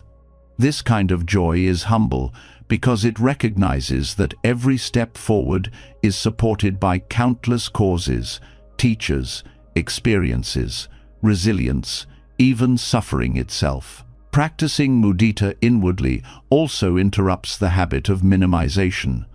Often, when you achieve something, the harsh voice quickly whispers, "It's not enough. Anyone could have done it. It doesn't count." Over time, this erases your sense of accomplishment, leaving only emptiness. By deliberately rejoicing in what you achieve, you replace minimization with acknowledgement. You teach yourself that effort has value, that progress deserves recognition, that your life is worth celebrating. One way to cultivate this practice is through daily reflection. At the end of each day, write down one thing you did that deserves joy, no matter how small. It could be completing a task, showing patience, or simply taking care of yourself. Then pause and let yourself feel happiness for it, even if only for a moment. Over time, this builds the habit of noticing victories rather than overlooking them. Mindful breathing can also be paired with this practice. As you inhale, recall a moment of achievement, however small. As you exhale, let joy spread through the body. Feel it not just as thought, but as warmth in the chest, as ease in the muscles. This anchors mudita as an embodied experience rather than a fleeting idea. Rejoicing in your own progress also strengthens resilience. When you honor even the smallest victories, you build confidence that growth is possible. Instead of focusing only on how far you have left to go, you recognize how far you've already come. This shift prevents discouragement from taking root. It reminds you that every step matters, that transformation is happening in real time, that you are moving even when the path feels slow. On a deeper level, mudita teaches balance with suffering. Dukkha shows you how to hold pain without resistance. Mudita shows you how to hold joy without guilt. Many people are comfortable with suffering but uneasy with joy, as if happiness were undeserved or unsafe. By practicing mudita, you train the heart to accept joy as natural, to allow light in without suspicion. This balance creates wholeness. You become capable of meeting both pain and joy with equal gentleness. Scientific studies support this practice. Research shows that celebrating small wins releases dopamine, strengthening motivation and reinforcing positive habits. In contrast, ignoring progress leaves the brain starved of reward, making change harder to sustain. Mudita works not only as spiritual wisdom, but as psychological reinforcement. By rejoicing in victories, you strengthen the pathways of growth. Another profound gift of this practice is that it dissolves comparison. When you rejoice in your own progress, you no longer need to measure it against others. Your joy becomes self-sufficient, not dependent on external validation. You stop asking, "Is this as good as what they achieved?" and instead ask, "Does this bring me forward on my path?" This independence from comparison creates deep peace, because your worth is no longer tied to competition. Mudita inwardly also teaches gratitude for effort itself. Sometimes outcomes are uncertain. You may work hard and not receive the reward you hoped for, but rejoicing in effort shifts focus from results to intention. You celebrate the fact that you tried, that you showed up, that you cared. This prevents despair when outcomes fall short, because you honor the process regardless of external recognition. This practice also softens the harsh lens through which you view your past. Instead of only remembering mistakes and failures, you begin to notice moments of courage, persistence, and kindness. You see the times you stood up again after falling, the ways you kept going despite fear. By rejoicing in these past moments, you reframe your story not as a tale of inadequacy, but as a journey of resilience. On the spiritual level, mudita connects you with abundance. Self-criticism comes from a mindset of scarcity. No matter what you do, it is never enough. Mudita shifts you into abundance. There is always something to celebrate, always a reason for joy. This abundance changes the quality of life itself. Even in difficult times, you can find small victories to honor, keeping the flame of hope alive. Practical rituals help deepen this. You might create a joy jar, writing down achievements daily and placing them inside. Over weeks, the jar fills with reminders of progress. On difficult days, reading these notes renews your sense of worth. Or you might share small victories with a trusted friend, not for validation, but as an act of joy made visible. These practices train the heart to celebrate naturally. Over time, mudita becomes not just a practice, but a way of seeing. You begin to notice joy arising spontaneously when you succeed, rather than dismissing it. You smile at your own progress without needing permission. You feel gratitude for your own growth as naturally as you might for the beauty of a flower or the kindness of a stranger. The ultimate gift of mudita for yourself is liberation from the endless cycle of inadequacy. Instead of living in constant deficit, you live in recognition of abundance. You no longer chase worth through impossible standards. You honor it through present joy. You no longer deny yourself happiness until perfection arrives.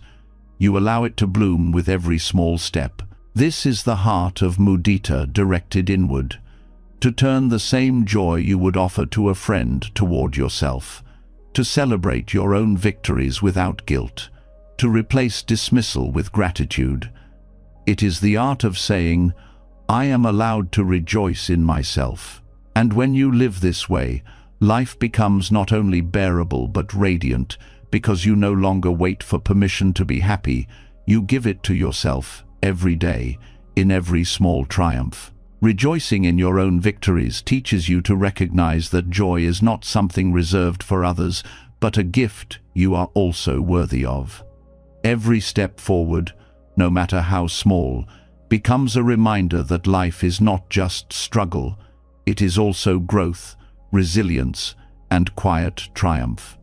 Yet there is another layer to this truth, one that deepens your relationship with hardship itself. Because while joy celebrates progress, the lotus teaches you to honor the very mud that made growth possible. Without struggle, there would be no bloom. Without difficulty, there would be no unfolding of beauty. The lotus is one of Buddhism's most powerful symbols because it rises from the darkest, murkiest water and blossoms in pure radiance. It does not grow in polished gardens, but in mud, and it is precisely that mud which nourishes it. This symbol is not abstract poetry, it is an allegory for the human heart. The struggles, wounds, and disappointments you wish you could erase are often the very conditions that shape your wisdom, resilience, and capacity for compassion. To reject your hardships is to reject the soil that allowed your strengths to grow. Loving yourself fully means learning to love not only your victories, but also the struggles that gave them shape. Many people want to bloom without mud, to become radiant without acknowledging what they endured. But the lotus shows that beauty and hardship are inseparable. The petals carry the story of the mud, just as your kindness may carry the story of past pain. To embrace this is to stop treating your struggles as shameful scars and start honoring them as the ground of your becoming. This teaching is especially healing for self-criticism. Often, when people look at their past, they see only mistakes, failures, or traumas, and they condemn themselves for them. They wish they had been stronger, wiser, more disciplined.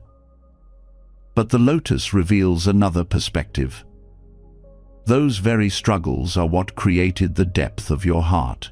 If you feel empathy today, it is often because you once knew loneliness.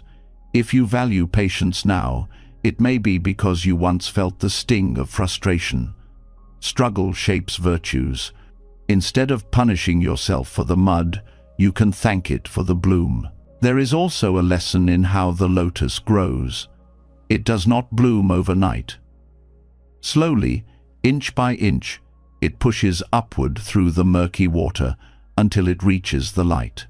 In the same way, your struggles are not transformed instantly into wisdom. The process takes time. Patience is part of the journey.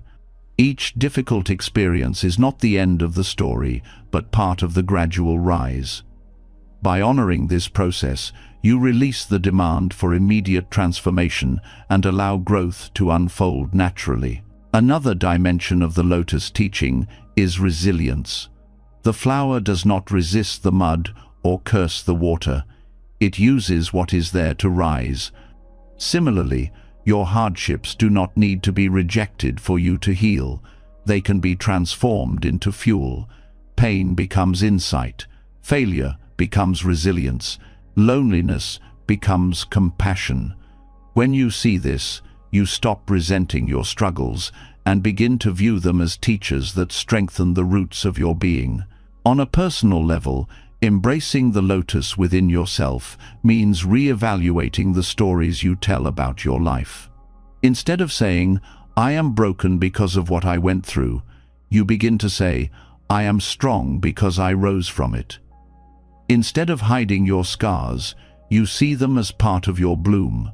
This shift changes self-identity. You no longer define yourself by the mud alone, nor by the bloom alone, but by the sacred relationship between them. This teaching also applies to moments of ongoing struggle. When you are still in the mud, it may feel impossible to see beauty, but the lotus reminds you that the mud is not wasted. Even when you cannot yet see the bloom, growth is happening beneath the surface. Trusting this truth gives you courage. It tells you that hardship is not meaningless, that even now, unseen, your petals are forming. Science echoes this wisdom. Research on post-traumatic growth shows that people often develop greater resilience, deeper empathy, and stronger values after hardship. While suffering is painful, it can also lead to transformation. The lotus is a living metaphor for this truth. What seems like darkness can give rise to light. Your pain is not evidence of failure. It is evidence of your humanity, and it carries the potential to shape profound strength. This perspective also transforms how you view others. When you understand that everyone has their own mud, you stop comparing your life to polished surfaces. You recognize that behind every bloom is unseen struggle. This softens envy and fosters compassion. You stop asking, "Why did I suffer while they did not?" and start seeing that everyone's petals are nourished by their own hidden mud. Practical reflection deepens this lesson. Take time to list qualities you value in yourself today: patience, empathy, determination, and trace them back to the struggles that shaped them. You will begin to see how mud and bloom are inseparable. Each difficulty gave rise to something valuable. This exercise shifts your relationship with the past, replacing shame with gratitude. Meditation can also embody this teaching. Visualize yourself as a lotus in muddy water. With each breath, feel the roots grounded in the mud, drawing nourishment. With each inhale, sense yourself rising through the water. With each exhale, feel the petals opening toward the light. This practice creates a lived sense of transformation, reminding you that your struggles are not stains, but soil. Another way to practice is through storytelling. Instead of hiding your hardships, share them in a way that honors growth. Speak not only of pain, but of what it taught you, how it shaped you.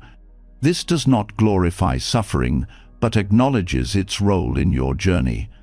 By reframing your story, you integrate struggle into identity with dignity rather than shame. Ultimately, the lotus teaches love for the whole of yourself, not just the polished parts you want the world to see, but also the muddy roots and the murky waters you'd rather forget. To love yourself is to embrace every layer: the pain, the mistakes, the resilience, the bloom. When you hold all of it with tenderness, you discover a beauty far deeper than perfection. You discover the beauty of wholeness. This is the meaning of the lotus within your own heart, that the mud was never a curse but a gift, that the water was never an enemy but a cradle, and that every struggle you faced was part of the unfolding of your bloom.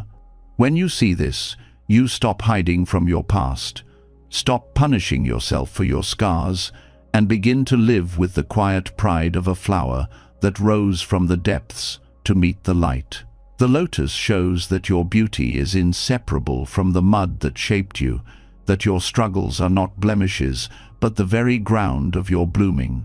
Yet, even when we begin to honor hardship, another hidden trap often keeps us from embracing ourselves fully, the stories we tell about who we are. These stories, repeated silently over years, can be heavier than any circumstance. They whisper that you are broken, unworthy, hopeless, or destined to fail. And when clung to, they harden into cages. The Buddhist teaching of non-attachment invites you to see these self-stories for what they are: narratives, not truth. By loosening your grip on them, you open the door to compassion where once there was only judgment. Negative self-stories often form in childhood, shaped by words from parents, teachers, or peers. A single moment of criticism may echo into decades of belief. I am stupid, I am lazy, I am not enough. Over time, these words become internalized until they feel like identity itself. But when examined closely, you see that they are not fixed. They are memories woven into narrative, replayed so often they appear solid. Non-attachment means you stop treating these stories as absolute definitions and start recognizing them as conditioned thoughts. The danger of clinging to harsh self-stories is that they distort perception. If you believe I am unworthy, you filter every experience through that lens. A kind word becomes suspicion. A success becomes minimized. A failure becomes confirmation. The story sustains itself not because it is true, but because it shapes the way you interpret reality. Non-attachment interrupts this cycle. By stepping back, you see that the story is not the same as the present moment. It is a perspective, not a law. Another cost of these narratives is the way they prevent compassion. When you hold tightly to the story of being broken, you withhold kindness from yourself because you believe it is undeserved. Compassion feels like a lie when the story insists on unworthiness. Non-attachment breaks this bind. By loosening identification with the narrative, you create space to offer care, even while imperfection remains. You realize that flaws do not erase worth, and compassion is not earned by perfection, but given freely because suffering itself deserves relief. The practice of non-attachment does not mean denying the past. It does not mean pretending that painful events never happened. Rather, it means you stop letting those events crystallize into absolute identity. For example, failing at something does not mean I am a failure. Being left does not mean I am unlovable. Non-attachment allows you to acknowledge the pain of those events without fusing them into your essence. The event happened.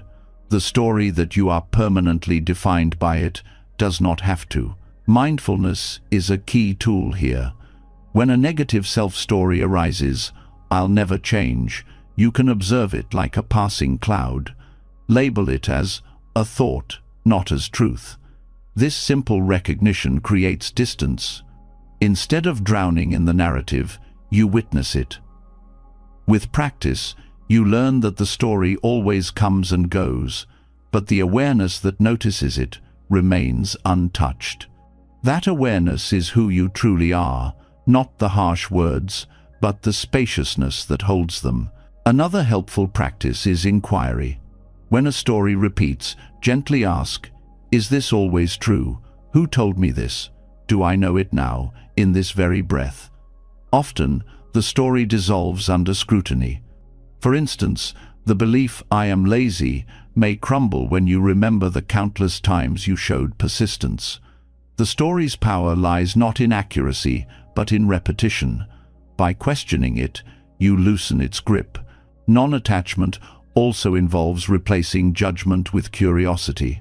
Instead of saying, this proves I am worthless, ask, what is this experience teaching me? This shift reframes difficulties as information rather than condemnation. It allows growth without self-destruction. Compassion thrives in this openness because the focus is no longer on proving identity, but on learning gently from life. Science supports this wisdom. Cognitive psychology shows that self-schemas, stories about the self, shape how we interpret the world. Negative schemas trap people in cycles of depression and low self-worth. But research also shows that these schemas can be restructured through mindfulness and self-compassion. This is the modern language for non-attachment, releasing rigid narratives so new perspectives can emerge. Another powerful step is storytelling with choice. Instead of letting old stories dominate, you can consciously tell new ones, not false affirmations, but balanced truths. Instead of I am always a failure, you can say, I fail sometimes, but I also succeed.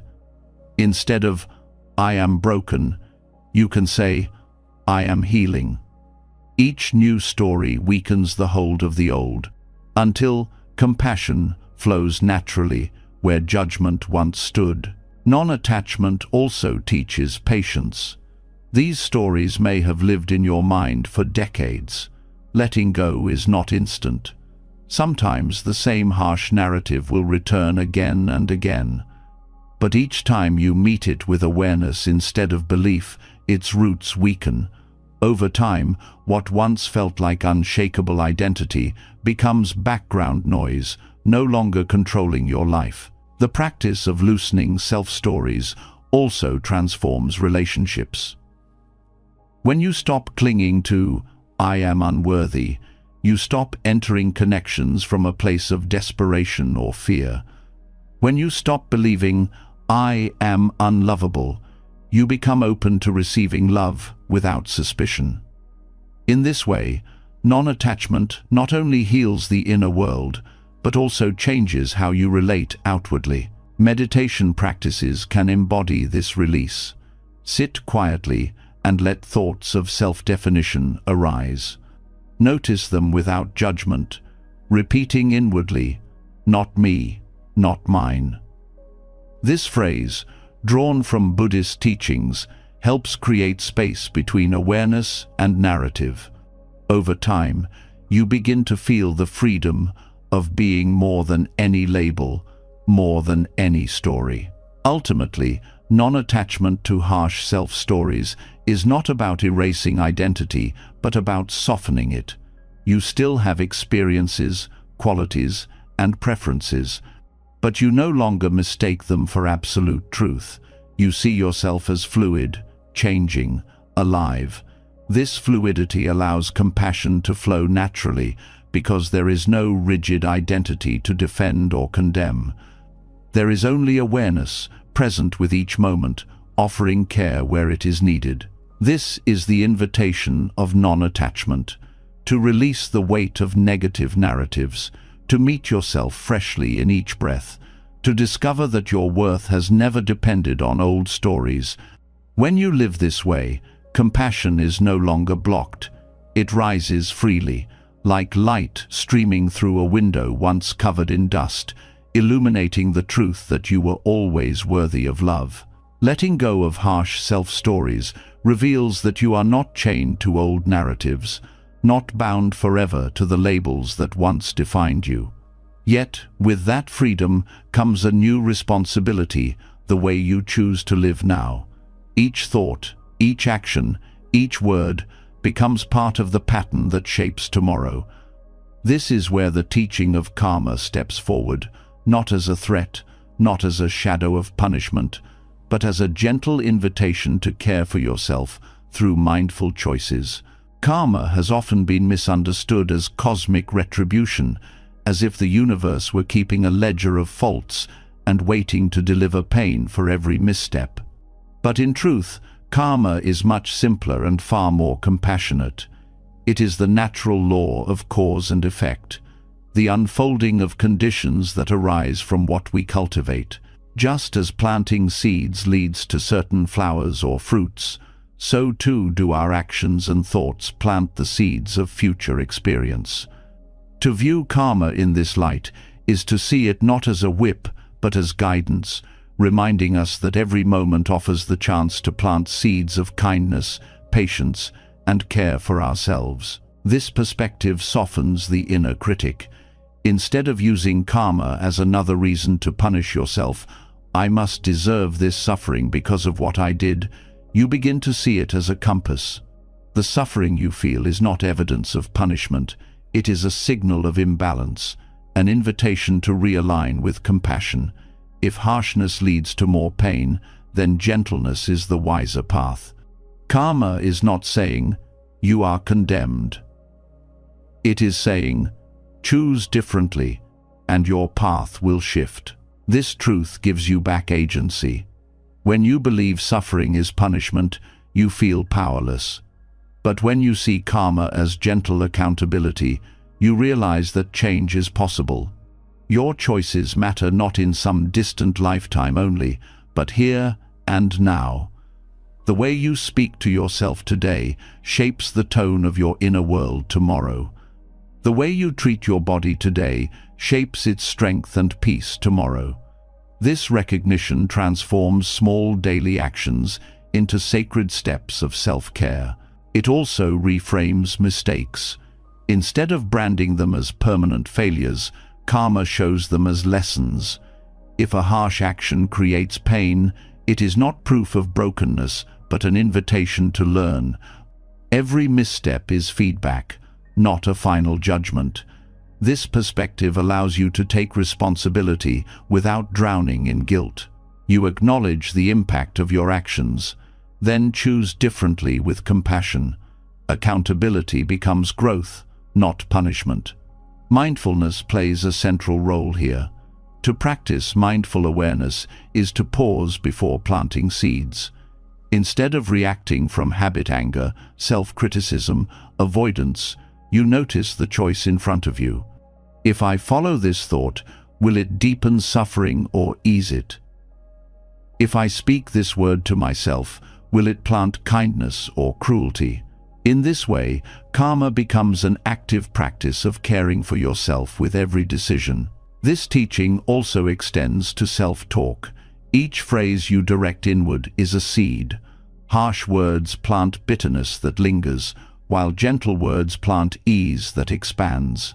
The difference may feel small in the moment, but karma reminds you that repetition shapes the garden of your mind. Choosing compassion consistently creates a field where harshness has less room to grow. The body, too, reflects this law.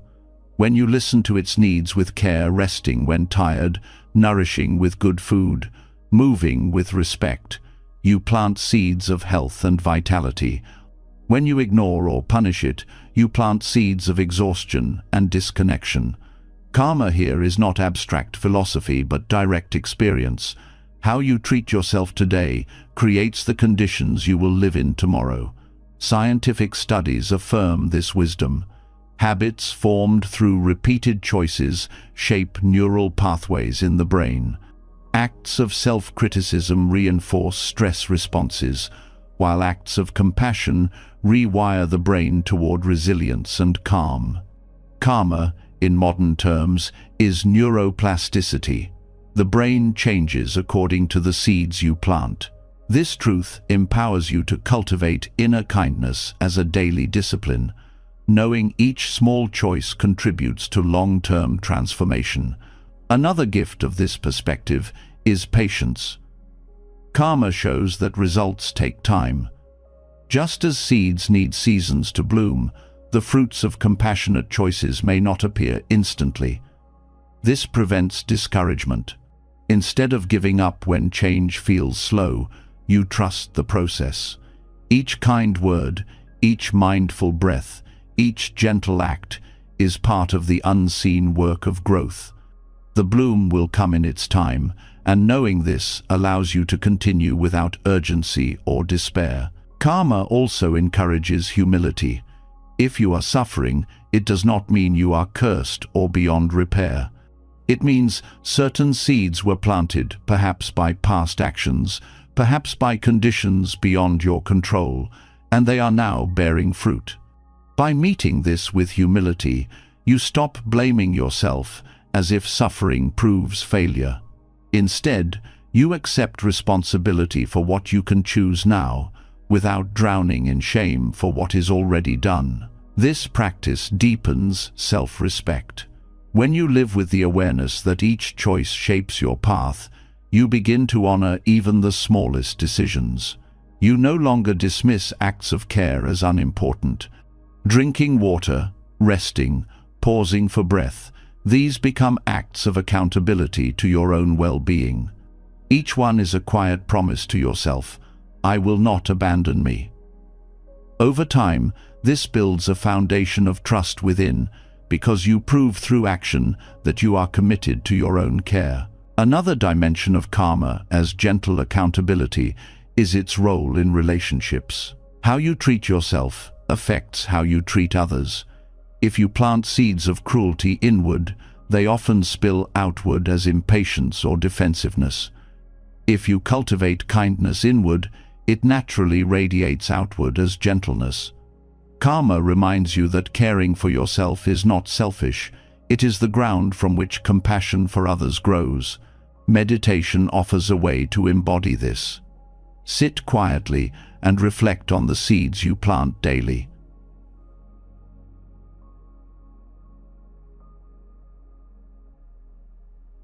Ask, what choices bring me closer to peace? What choices deepen suffering? Then resolve gently to water the seeds of kindness more often. This is not about perfection, but about consistency. Even when you slip, you return again, choosing compassion over punishment. Each return is itself an act of karma, an act that shapes the path toward greater freedom. Perhaps the most healing aspect of this teaching is its hopefulness. No matter how much suffering has come before, karma teaches that the next choice still matters. You are never trapped, never beyond renewal. The past may shape conditions, but the present always holds possibility. Each moment offers the chance to plant seeds of love. This truth replaces despair with quiet determination. Ultimately, viewing karma as gentle accountability changes the way you live. You stop fearing punishment and start honoring choice. You stop punishing yourself for missteps and start learning from them. You begin to see your life as a garden, one you tend with awareness, patience, and care. And as the seasons pass, you notice more flowers of peace, more fruits of compassion, until the garden itself becomes proof that kindness is the most powerful seed you can plant. Seeing karma as gentle accountability teaches you that every choice you make is an act of self-care or self-neglect, that the seeds you plant in each moment shape the way you experience tomorrow.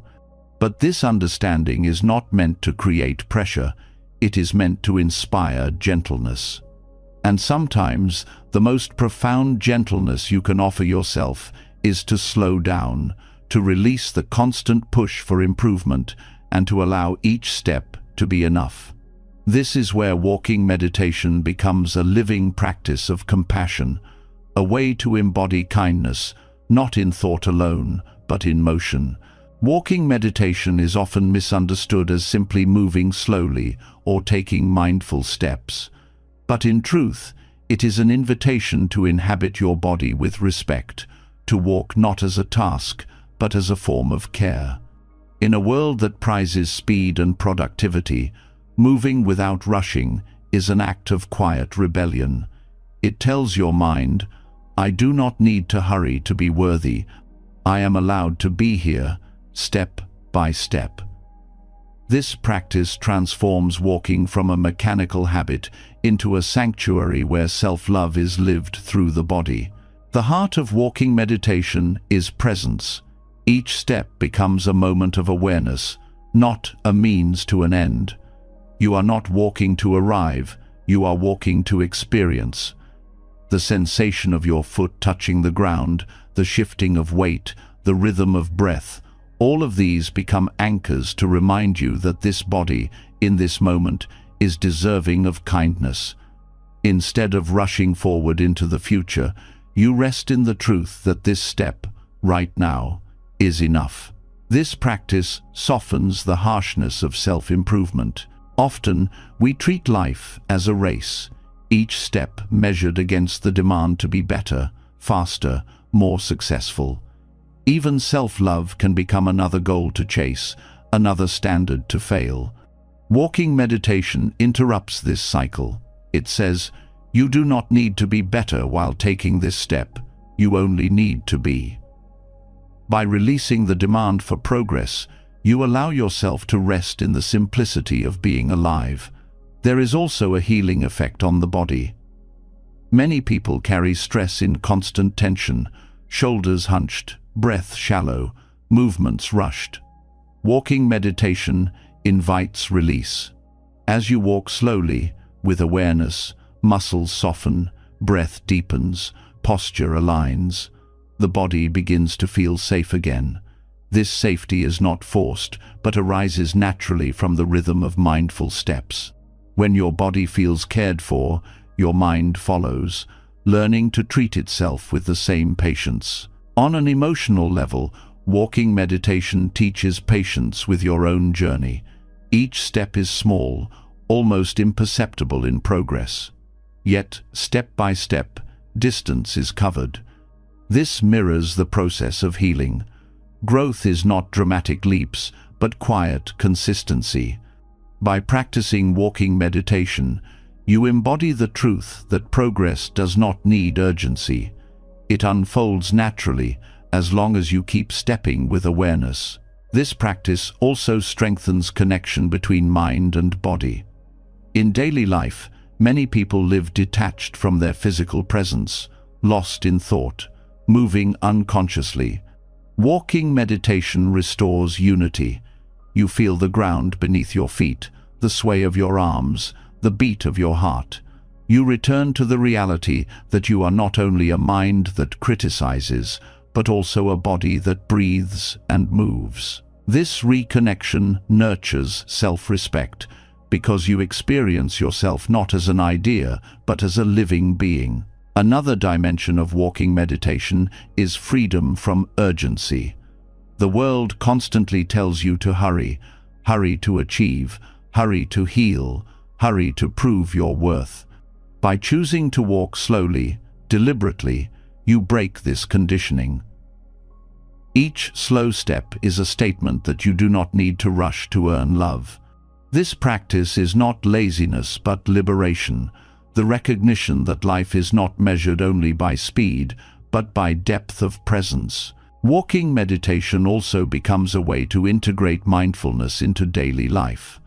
Sitting meditation can feel separate, confined to a cushion or specific time. But walking is universal. It can be practiced anywhere on a street, in a hallway, in a park. This makes self-compassion portable. Wherever you walk, you can choose to slow down, to breathe with your steps, to remind yourself of gentleness. In this way, compassion becomes not just an idea, but a daily rhythm. Scientific studies support the benefits of mindful walking. Research shows it lowers stress, improves mood, and increases overall well-being. But beyond measurable outcomes, the true gift lies in the lived experience. The moment when you realize you are walking not to escape yourself, but to be with yourself, step by step, without judgment. Walking meditation can also be paired with intention. Before beginning, you might silently dedicate your steps. May each step remind me of my worth. May each step bring me closer to peace. These intentions infuse the practice with purpose, turning every movement into a quiet act of self-care. Even when the mind wanders, the rhythm of intention pulls it gently back, reinforcing the message of compassion. This practice is also a way to transform self-talk. When harsh thoughts arise, "I am not enough, I must do more," you can align them with your steps, releasing them with each exhale.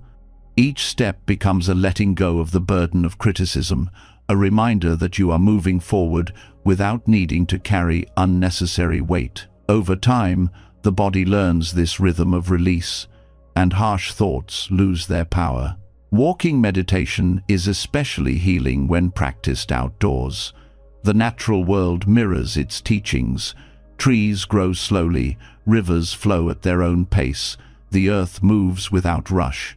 By walking in nature with awareness, you align yourself with this rhythm, reminding your mind that you, too, are allowed to grow slowly, to move gently, to belong without striving. Ultimately, walking meditation becomes more than a practice. It becomes a way of relating to yourself. Each step is a message. I care for you.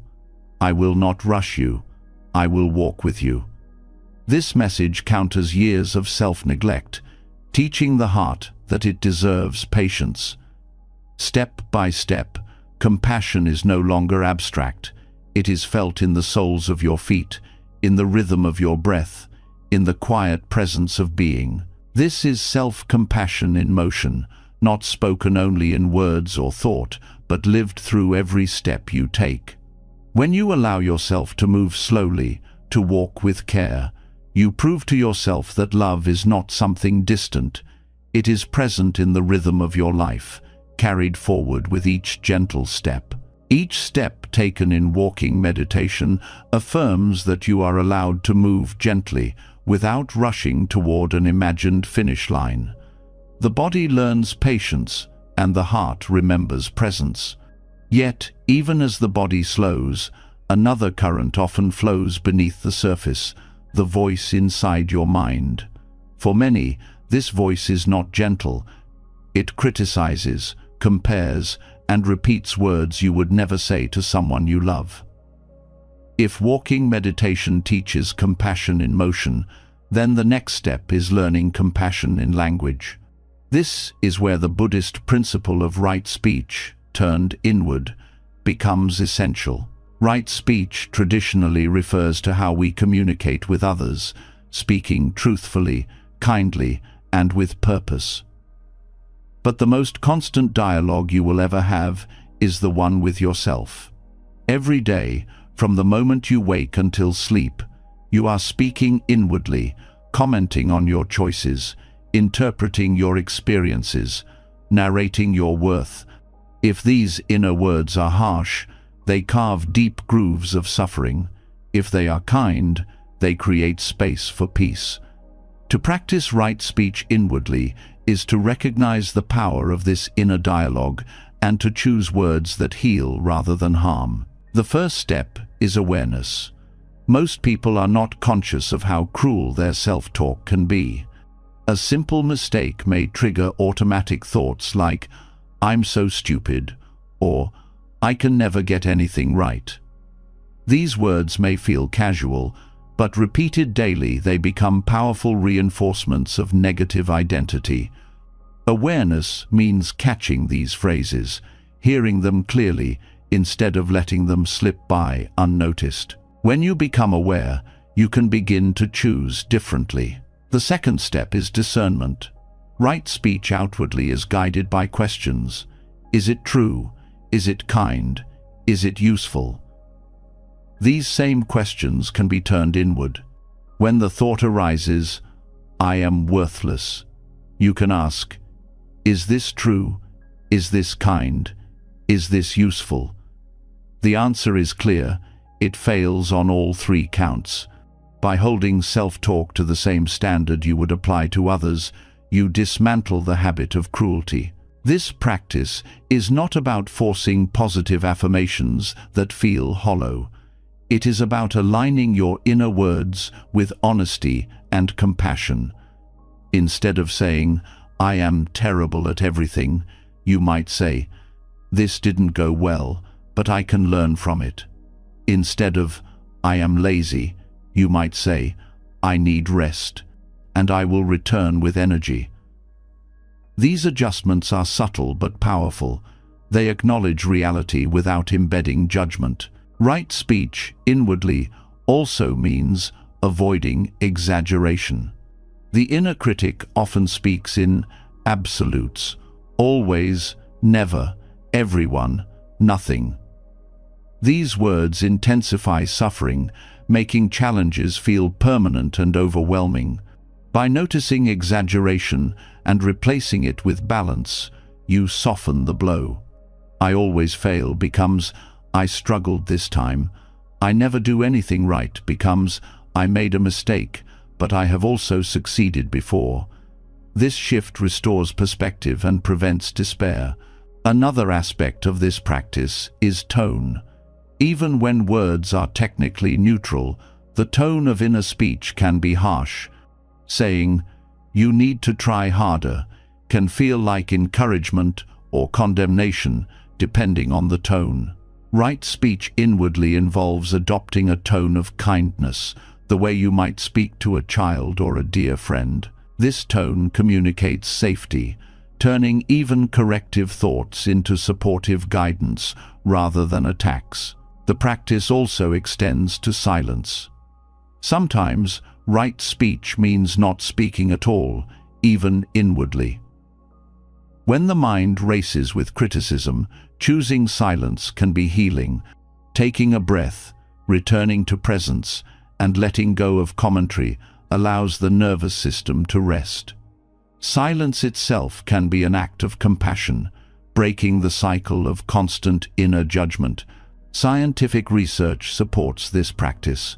Studies on self-talk show that harsh inner language increases stress, lowers motivation, and reinforces negative self-image. In contrast, compassionate self-talk improves resilience, enhances learning, and reduces anxiety. The brain responds to inner words as if they were spoken aloud. This means the way you speak inwardly is not trivial. It shapes your mental and emotional reality.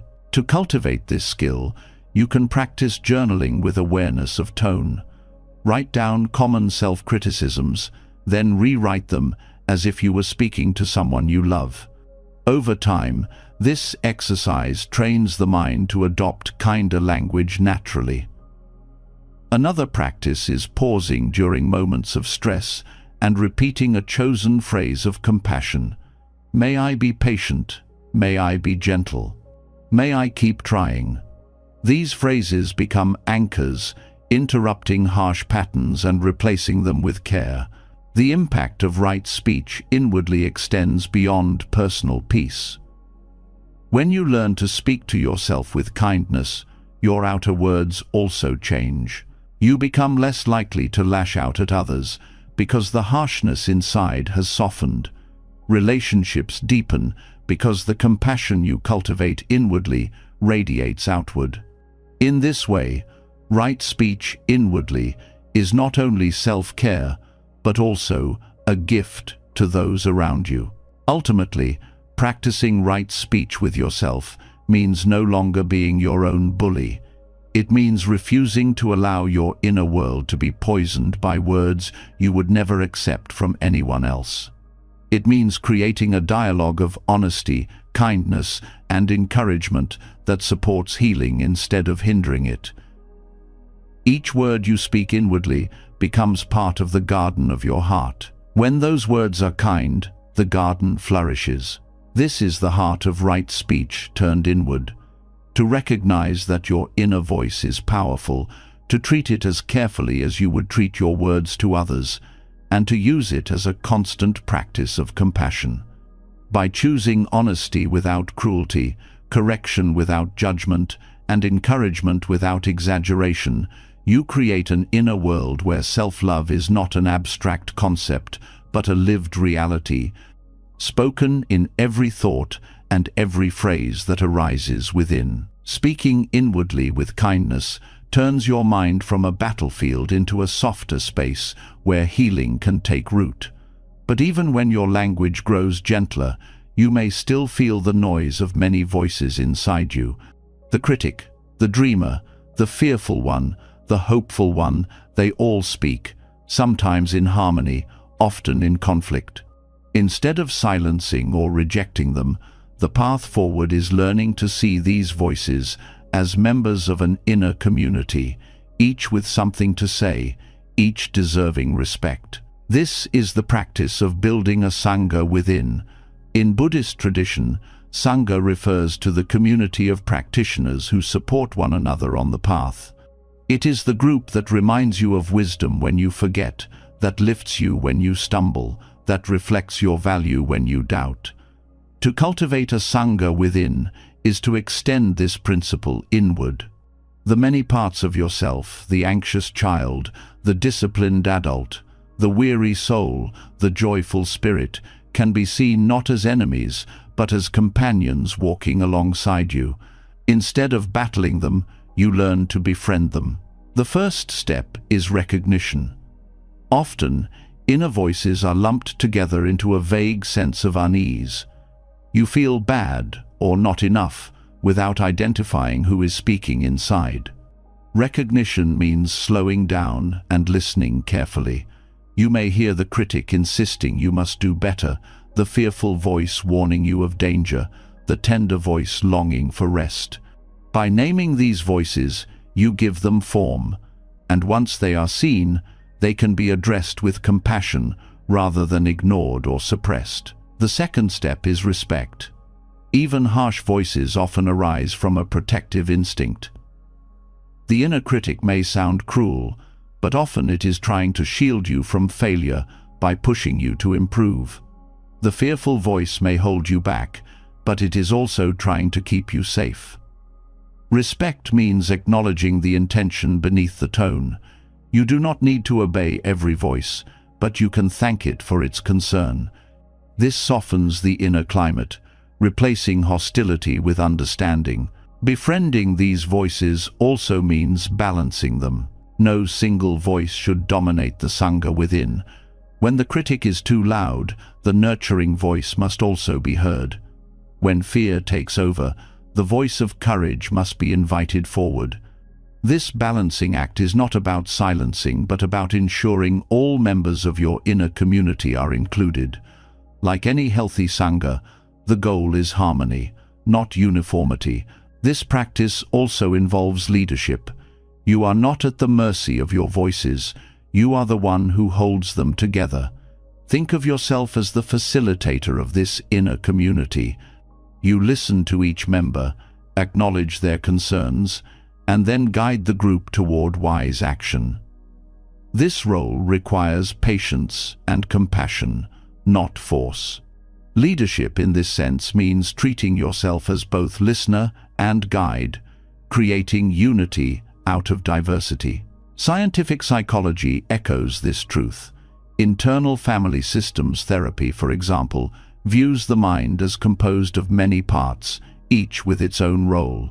Healing comes not from erasing parts, but from integrating them with compassion. Buddhism and modern psychology converge here. Peace is found not by denying inner voices, but by befriending them. To cultivate this inner sangha, meditation can be a powerful tool. Sit quietly and invite one voice to speak. Listen without judgment, then invite another and another. With each, offer compassion.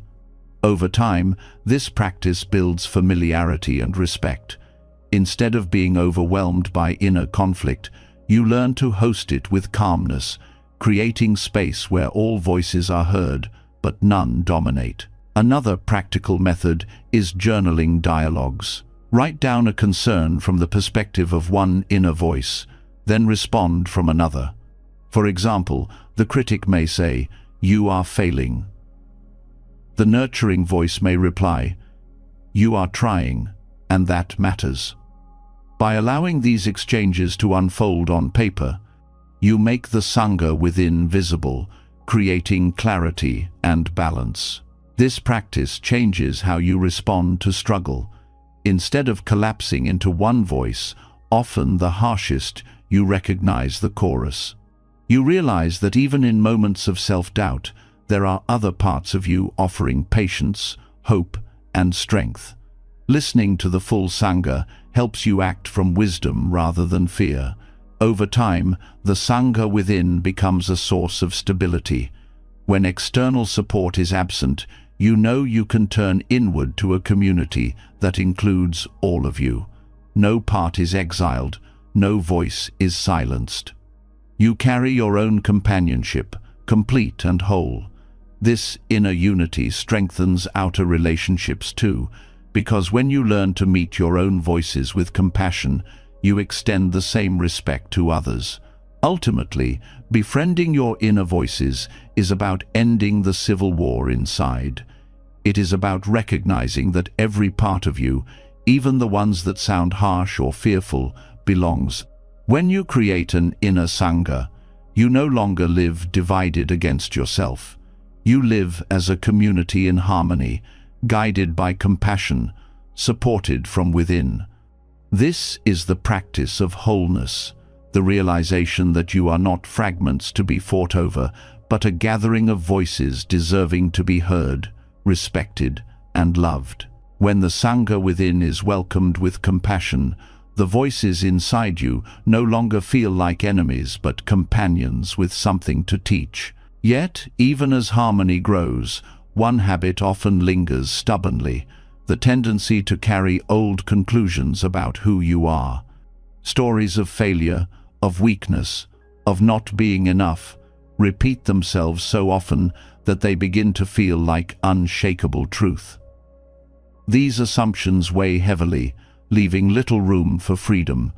Zen offers an antidote to this burden through the practice of beginner's mind, a way of meeting yourself without the weight of yesterday's judgments. Beginner's mind is the attitude of openness and curiosity you bring to something when you encounter it for the very first time. Think of a child exploring the world, eyes wide, unclouded by past definitions. In Zen, this state of mind is considered the heart of practice, because it removes the barriers of assumption and expectation. Applied inwardly, beginner's mind allows you to meet yourself not as the person defined by all your past mistakes, but as someone new in this moment, someone unbound, someone with possibilities still untouched. Self-blame thrives on the opposite attitude. It says, "I know who I am the one who always fails, I am the one who cannot change, I am the one who ruins everything." These statements feel certain, but they are prisons built from repetition. Beginner's mind loosens their grip by asking, what if I do not know who I am in this moment? What if I meet myself freshly without dragging all the past into today? This shift is not denial, but freedom. It acknowledges that the self is not a fixed object, but a living process, and that every moment is a chance to begin again. The first step in practicing beginner's mind toward yourself is noticing the weight of certainty. When the thought arises, I always do this wrong, pause and see the certainty in it. Then ask, is it true now, in this moment, or is it only a memory of before? This question opens space. Even if you failed yesterday, beginner's mind asks what is possible today. It reminds you that the present is not obligated to repeat the past. Another step is curiosity. Instead of condemning yourself for a mistake, you approach it as a student. You ask, what happened here? What can I learn? Curiosity removes the sting of blame. It transforms mistakes from verdicts into lessons. This attitude mirrors the way a scientist observes or a child explores without harsh judgment, only with interest.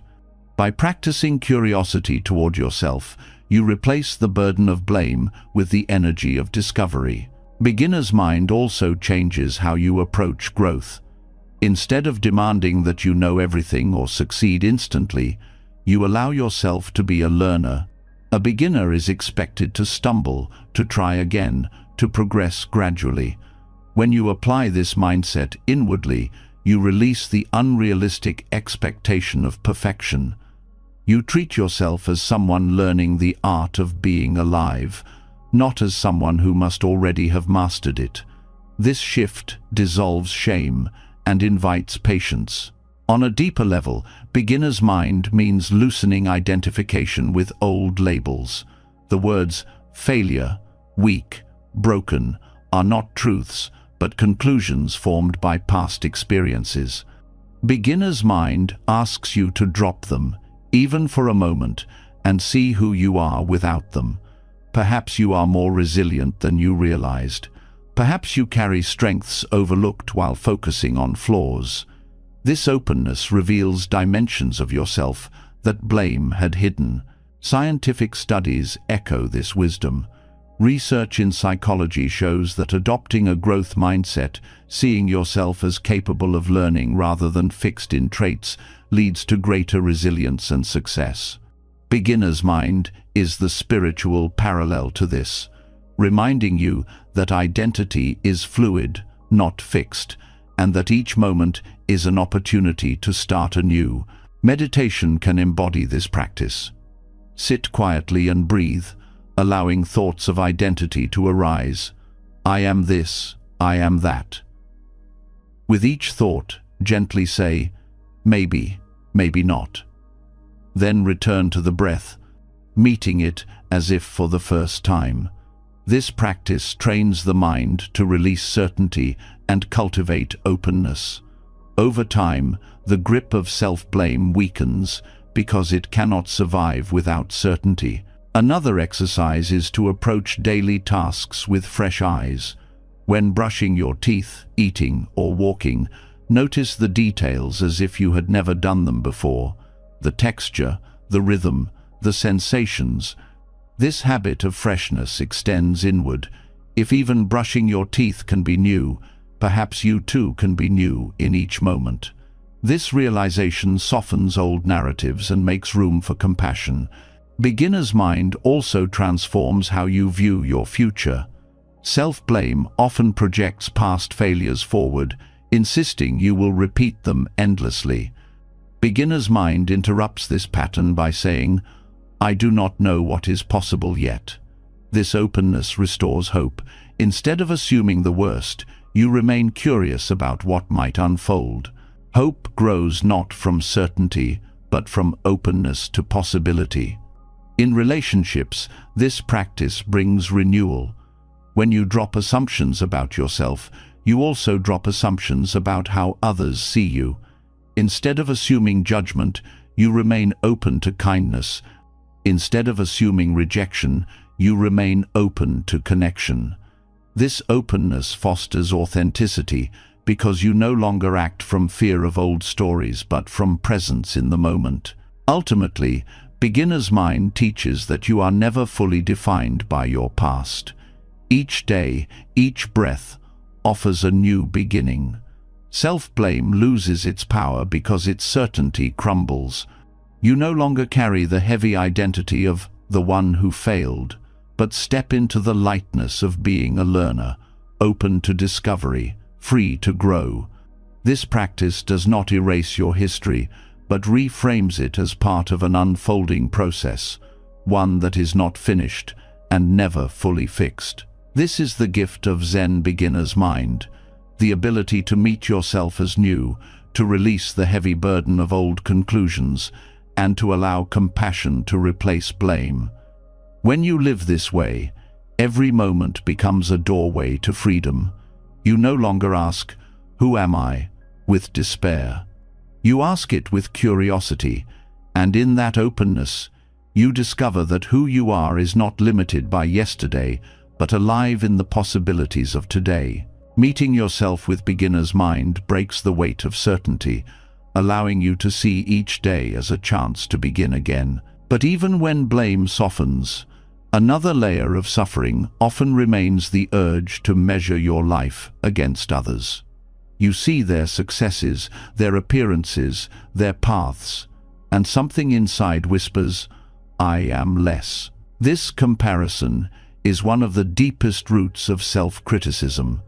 The Buddha's teaching of non-self offers a way out, not by inflating the ego to compete, but by loosening the grip on identity itself. Non-self, or anatta, does not mean you do not exist. It means that what you call self is not fixed, not permanent, not an isolated essence. It is a collection of changing conditions, body, feelings, perceptions, thoughts arising and passing in each moment. When you forget this truth, you cling to a rigid idea of who you are, and comparison becomes sharp. You believe your identity must match or surpass the identity of another. But when you see that neither identity is solid, the game of comparison loses its foundation. There is nothing fixed to defend, nothing permanent to compete with, only the flow of experience. Comparison thrives on the illusion of a permanent self. You say, "I am not as successful as them," as if your current circumstances define your essence. You say, "They are better looking, smarter, more loved," as if their current state is fixed forever. But both your life and theirs are impermanent streams.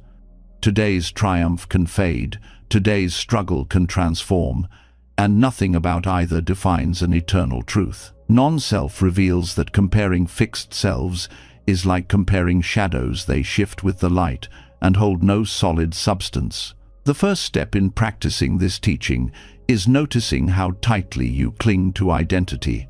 Pay attention to the phrases, "I am this kind of person," "I could never," "I always." These words feel certain, but they freeze you into definitions. When you then look at others, you compare their frozen image with your frozen image, and suffering arises. By loosening these definitions, you open space. Instead of, "I am a failure," you say, "I experienced failure." Instead of, "I am not talented," you say, "This skill is still growing." Small shifts in language reflect the deeper truth of non-self. You are not a fixed essence, but a living process. Another step is to reflect on the causes and conditions that shape every person. The success you envy in another did not arise from an eternal quality. They were shaped by family, education, timing, opportunities, and countless unseen factors. Your own struggles also come from conditions, many beyond your control. Recognizing this truth dissolves the myth of inherent superiority or inferiority. Life is not a contest between permanent selves, but a dance of conditions, always changing. Non-self also reframes self-worth. When you cling to identity, you tie worth to comparison. Worth is higher if you are better than others, and lower if you are worse. But when you release identity, worth is no longer conditional. You are not valuable because you outperform. You are valuable because you are a living, breathing part of this unfolding world. Nothing can add to or subtract from that basic truth. This teaching also transforms relationships. Comparison often poisons connection, making another person's joy feel like your loss.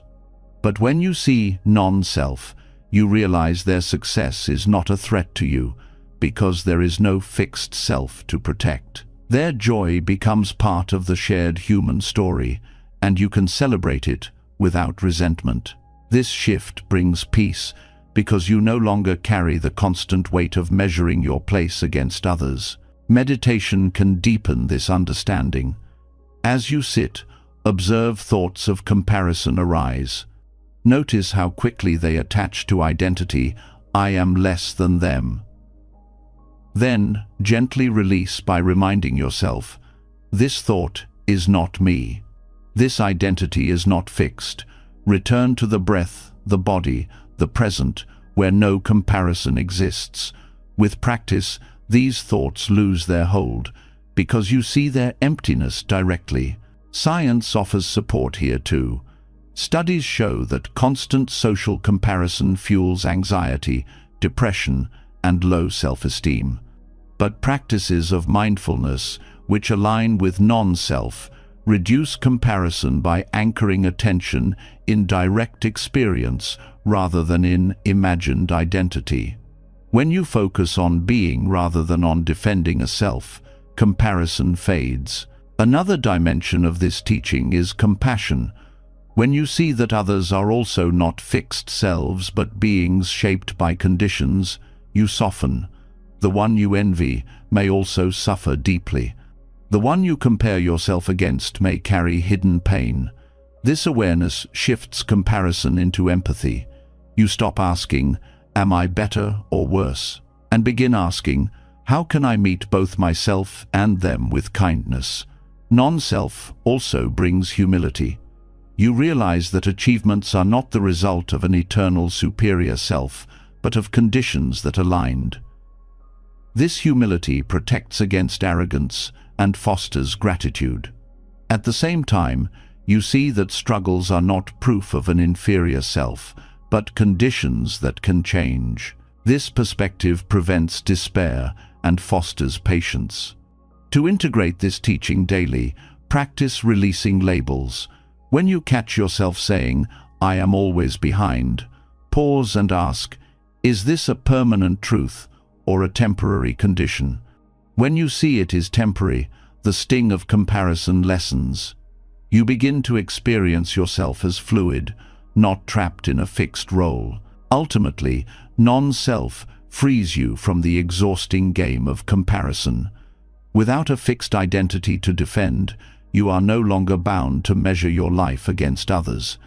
You can appreciate their path without resentment and walk your own path without shame. You live as a process, not a statue, and in that process there is endless room for compassion and growth. This is the gift of non-self. To release the burden of identity, to dissolve the root of comparison, and to rest in the truth that you are not a fixed being to be measured, but a flowing experience to be embraced. In that freedom, joy arises naturally, because there is nothing left to prove. Letting go of the fixed self frees you from the endless comparisons that fuel so much quiet suffering. You no longer see yourself as less or more than others, but as part of the same flow of conditions, changing moment by moment. Yet, even with this freedom, there are still forces inside that rise like shadows, fears, cravings, anger, shame, that feel larger than reason and harder than philosophy. They appear not as abstract ideas, but as inner demons, voices that frighten, paralyze, or exhaust you. Tibetan Buddhism offers a radical way to meet them through the practice of Cho. not by fighting or suppressing them, but by turning toward them with compassion and generosity. Che, which means cutting through, is a practice that invites you to confront what terrifies you and to meet it with offering instead of resistance. Traditionally, practitioners would visualize their body as an offering to the very demons they feared, transforming terror into compassion. While its roots are profound and ritualistic, the essence of Che can be adapted inwardly, the willingness to face your inner demons and befriend them instead of waging war against them. This shift transforms fear into teacher and self-rejection into self-acceptance. The first step in adapting Che inwardly is recognition. Often, inner demons hide in disguise. Anxiety may appear as constant restlessness, anger as defensiveness, shame as silence. Without awareness, you treat these demons as truth rather than as energies. Recognition means pausing when discomfort rises and asking, what part of me is speaking right now? What fear, what pain is taking form? Naming the demon does not empower it, it reveals its nature. The second step is turning toward rather than away. The natural instinct when fear or shame arises is to suppress it, to distract, to bury it. But suppression only makes demons stronger. They grow in the shadows, demanding more energy to keep them hidden. Che teaches the opposite. Turn directly toward them. When shame rises, look at it. When fear grows, sit with it. This turning is not easy, but it is the beginning of freedom, because demons lose power when faced with compassion. Befriending your demons means offering instead of resisting. In traditional practice, practitioners offer their very being to the demons as nourishment, saying, "Take this, take all I have." In psychological terms, this means you stop fighting inner pain and instead welcome it with kindness. For example, when fear whispers, "You will fail," instead of silencing it, you can say, "Thank you for trying to protect me. You may sit with me." This offering transforms the relationship. The demon becomes less an enemy and more a frightened guest, one that can be soothed rather than battled. This practice also reveals the hidden purpose behind demons. Fear often arises to keep you safe, shame to prevent rejection, anger to defend boundaries.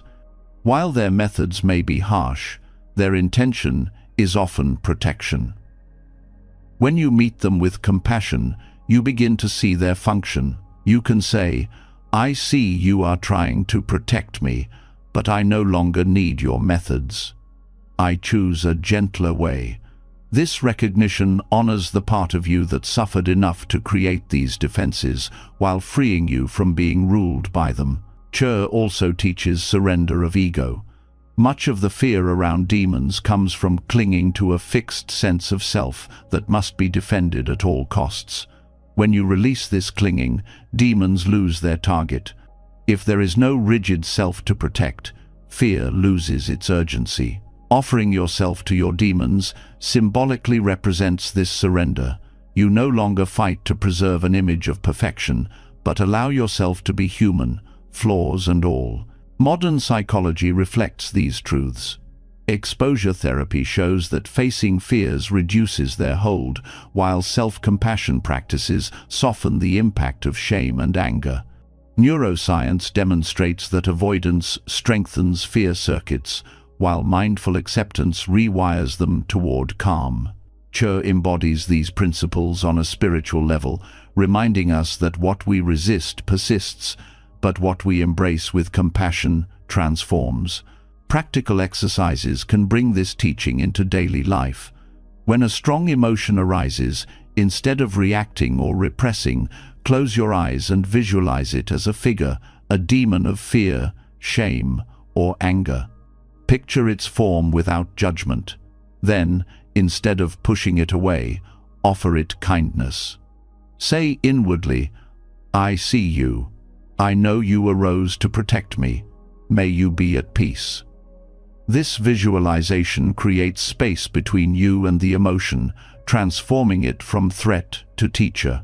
Another practice is journaling dialogues with your demons. Write from the perspective of fear, "I am here to keep you from being hurt." Then respond from compassion, "I thank you for trying to help, but I choose courage." This conversation turns the battle into a relationship, one where compassion has the final word. Over time, befriending your demons changes the way you experience inner life. Instead of being ambushed by fear or overwhelmed by shame, you greet them with recognition. They may still appear, but their arrival no longer means collapse. They become part of your Sangha within, voices with history, but not enemies. And in their softening, you find freedom. The deepest lesson of Cho is that the very things you fear most often hold the greatest potential for growth. Demons point to wounds that still need care. By facing them, you not only disarm their power but also uncover the places in yourself that most need love. The mud that once seemed unbearable becomes nourishment for the lotus of your heart. This is the essence of Cho, adapted inwardly.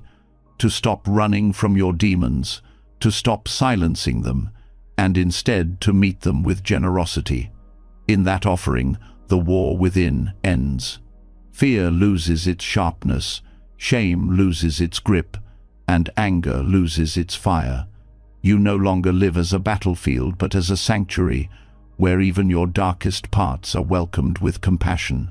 This is not weakness but courage, the courage to see every part of yourself as worthy of care, even the demons. When you stop fighting your demons and begin to offer them compassion, the inner battlefield turns into a place of dialogue and care. Fear softens, shame loosens, and anger loses its sharp edge. But the path of gentleness does not rely only on moments of deep practice. It is also woven into the smallest signals of daily life. The world around you constantly speaks in subtle ways, sounds, pauses, and rhythms that can either pass unnoticed or become gateways to awareness. The bell of mindfulness teaches you to hear these ordinary sounds as reminders to return to yourself, to pause, and to practice self-care in the middle of whatever you are doing. The bell of mindfulness does not need to be a temple bell.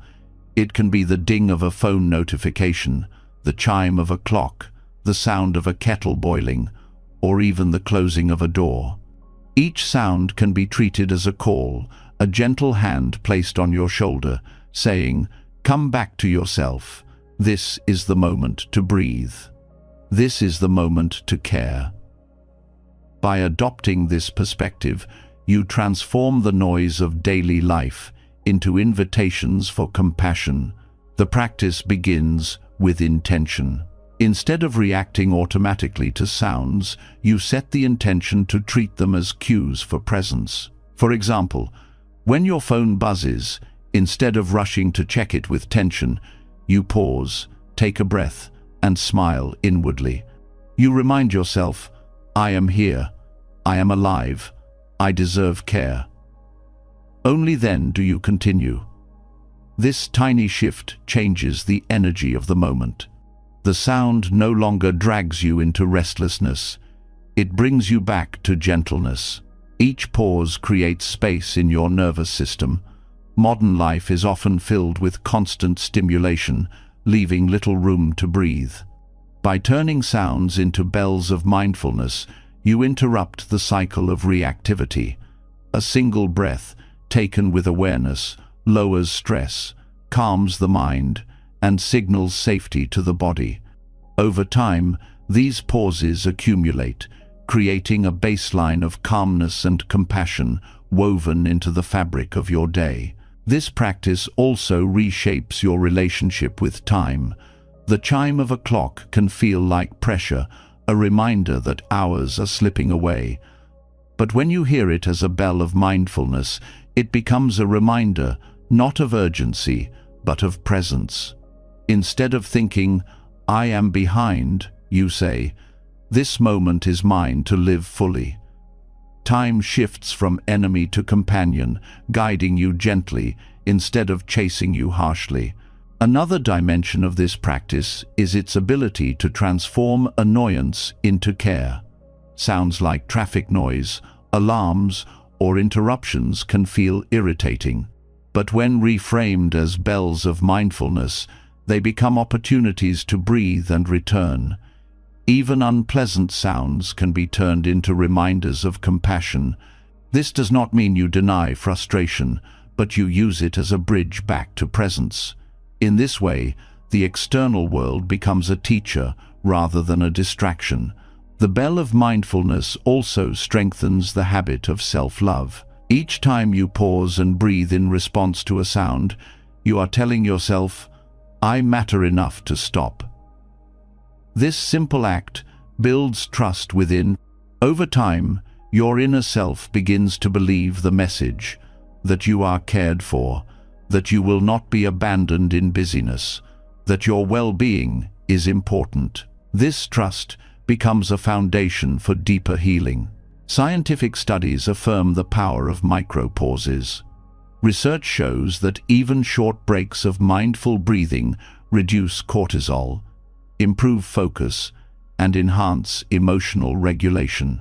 The bell of mindfulness harnesses this science by embedding these pauses into daily life. You do not need extra hours to practice. The world itself provides cues if you are willing to hear them. To cultivate this habit, you can choose a specific sound as your bell. It might be your phone's notification, set to a soft chime. Each time it rings, instead of reacting instantly, you take one conscious breath. Or you might use the sound of birds outside, the hum of an appliance, or even your own footsteps. By choosing intentionally, you create a network of reminders scattered throughout the day, each one pulling you back to compassion. You can also practice this communally. When eating with others, the sound of utensils clinking can become a shared bell, prompting everyone to pause and breathe before continuing. In a workplace, the start of a meeting can be treated as a bell, one breath taken together before speaking. These shared practices create a culture of gentleness, showing that mindfulness is not only private, but also collective. On a deeper level, the bell of mindfulness symbolizes awakening. Every sound can be a call to remember what matters: presence, compassion, and care. This perspective shifts life itself. Instead of being pulled endlessly by noise, you begin to see each moment as a reminder that you are alive, that you have the choice to be kind to yourself now, not later. This practice also dismantles the idea that self-care requires isolation or retreat. While silence has its place, the bell of mindfulness teaches that daily life itself is the retreat. Ordinary sounds become sacred when met with awareness. You do not need to escape the world to find peace. You need only to listen differently. Over time, the bell of mindfulness rewires your response to stress. Instead of reacting with tension, you learn to pause automatically. The sound of an email arriving no longer spikes anxiety, it prompts a breath. The ring of a phone no longer pulls you into urgency, it invites presence. This transformation is subtle but profound, turning daily stresses into pathways of compassion. Ultimately, the bell of mindfulness teaches that the world itself is always calling you back to care. Every sound, from the softest chime to the loudest alarm, can be reframed as a reminder to return home to yourself. And each time you answer, each time you breathe, you reinforce the truth that self-compassion does not wait for special moments. It lives in the very fabric of your day, carried on the sound of ordinary life. Every sound that brings you back to yourself becomes a reminder that care does not have to wait for the perfect conditions. The bell of mindfulness teaches that even in the noise of life, you can pause and return to gentleness. But awareness alone is not enough if your life remains flooded with demands, obligations, or relationships that erode your well-being. Presence must be paired with protection. This is where compassionate boundaries arise, not as walls of rejection, but as expressions of non-harming, a way of practicing ahimsa toward yourself as much as toward others. Boundaries are often misunderstood as selfishness. You may fear that saying no means letting others down, or that protecting your energy means you are unkind. Yet, from a Buddhist perspective, true compassion cannot flourish if it comes at the cost of harming yourself. Ahimsa, the principle of non-violence, is not only about refraining from hurting others, but also about refusing to participate in the subtle violence of self-neglect. Boundaries are how you embody this truth in daily life. The first step in compassionate boundaries is recognizing harm. Harm is not only loud or dramatic, it can be quiet and cumulative. Staying in conversations that drain you, saying yes when your body aches for rest, tolerating criticism without defense, all of these plant seeds of suffering. By practicing mindfulness, you begin to notice these patterns. You ask, is this interaction nourishing me, or is it harming me? Awareness reveals where boundaries are needed. Once recognized, the challenge becomes giving yourself permission. Many people believe compassion means endless giving, but Buddhism teaches the middle way. Compassion without boundaries leads to depletion, while boundaries without compassion harden into isolation. The balance is to set limits not with anger but with care for yourself and for others. When you say no kindly, you prevent harm on both sides. You protect yourself from exhaustion, and you prevent others from depending on resentment or false generosity. Setting boundaries is also a way of honoring impermanence. Your energy, time, and attention are not infinite. They change with circumstances. To pretend otherwise is to cling to an illusion. By setting boundaries, you acknowledge reality. You accept that you cannot do everything or please everyone, and you choose wisely how to direct your limited resources. This is not failure, it is wisdom. Compassionate boundaries also heal the nervous system. When you constantly override your needs to meet others' expectations, your body remains in stress. You live in tension, always anticipating the next demand. By practicing boundaries, you signal safety to your body. You say, I will not push you beyond what you can bear. Over time, this builds trust within, allowing you to rest more deeply and act from strength rather than survival. Another dimension is clarity in communication. Boundaries are not only internal decisions, they must be expressed. Practicing right speech inwardly prepares you to practice it outwardly. You can say, with calmness, I cannot take this on right now, or I need some quiet, or this way of speaking hurts me. These words are not weapons, they are bridges. They create transparency and prevent silent resentment from growing. Boundaries also protect joy.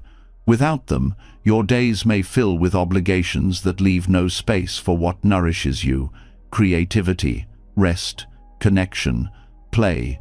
Setting limits opens room for these essential experiences. It is not indulgence. It is cultivating the conditions for a balanced life. Joy is not optional on the path. It is the energy that sustains compassion long-term. Scientific research confirms this. Studies on burnout show that lack of boundaries is one of the strongest predictors of exhaustion. People who learn to set clear, compassionate limits maintain higher levels of resilience and satisfaction. The data echoes the Dharma. Non-harming must include yourself if you wish to serve others sustainably. Practical exercises can support this practice. Begin by journaling about situations where you often feel drained or resentful. These are clues that a boundary is needed. Then, write down compassionate phrases you could use to express the limit. Practice saying them out loud until they feel natural. By preparing in this way, you train yourself to respond with calmness instead of avoidance or explosion. Meditation can also help. During practice, visualize yourself surrounded by a field of light. This field represents your compassionate boundary. It does not block love, but it filters out harm. When you encounter difficult situations, recall this image. Let it remind you that boundaries are not barriers, but spaces of safety where compassion can thrive. Another step is practicing small boundaries daily. You might set aside 10 minutes of silence before checking messages or decline an invitation when your body craves rest. Each small act reinforces the truth that your well-being matters. Over time, you build confidence to set larger boundaries in relationships or work. Compassionate boundaries also reshape how you see giving. Without limits, giving becomes sacrifice that breeds resentment. With boundaries, giving becomes choice that springs from genuine care. The difference is profound. When you know you can say no, your yes becomes authentic, not forced. This authenticity strengthens trust in relationships because others can feel the clarity behind your choices. On a deeper level, boundaries align with the Bodhisattva vow. To relieve suffering, you must include yourself in the circle of compassion. If you burn out, your ability to serve others diminishes. By protecting your energy, you ensure that compassion remains sustainable, steady, and rooted in joy rather than obligation. Ultimately, compassionate boundaries are not walls to keep people out, but doors that open only when it is healthy to do so. They are expressions of ahimsa, refusals to participate in harm, whether to yourself or to others. Each time you set a boundary with kindness, you affirm the truth that your life is sacred, that your energy is precious, and that compassion must begin at home before it can ripple outward. This is the heart of boundaries as non-harming, to honor your limits not as weakness but as wisdom, to say no when necessary so that your yes carries truth, and to protect the conditions where love and presence can flourish. By practicing this, you live the middle way, not in self-denial, not in self-indulgence, but in the balanced compassion that allows both you and others to thrive. When you begin to honor your own limits as sacred through compassionate boundaries, life becomes less about depletion and more about balance. You no longer confuse sacrifice with love, and you start to see that protecting your own well-being is not a betrayal of compassion, but its deepest expression. Yet boundaries are not the end of the journey. They create the conditions for something more profound. Once space is cleared, the question arises: how do you relate to yourself in a way that heals the roots of suffering rather than simply managing its symptoms? This is where the Buddha's Four Noble Truths can be reimagined, not as distant philosophy, but as a mirror for the relationship you hold with yourself. The Four Noble Truths traditionally describe the nature of suffering, its causes, its cessation, and the path to freedom. But when applied inwardly, they illuminate the dynamics of self-neglect, self-criticism, and the possibility of self-compassion. The first truth shows you how suffering arises in the way you treat yourself. The second reveals the origins of harshness and why it repeats. The third offers the hope that these patterns can cease. And the fourth points to a practical path where self-love is cultivated as a living practice rather than an abstract idea. The first truth, suffering, becomes clear when you look at the subtle ways you harm yourself daily. The sting of inner criticism, the exhaustion of overextending, the loneliness of ignoring your own needs. These are not minor inconveniences, but genuine forms of dukkha. Acknowledging them is the beginning. Too often, people dismiss their own pain as unworthy compared to others. But the first truth insists: suffering is real, and it includes yours.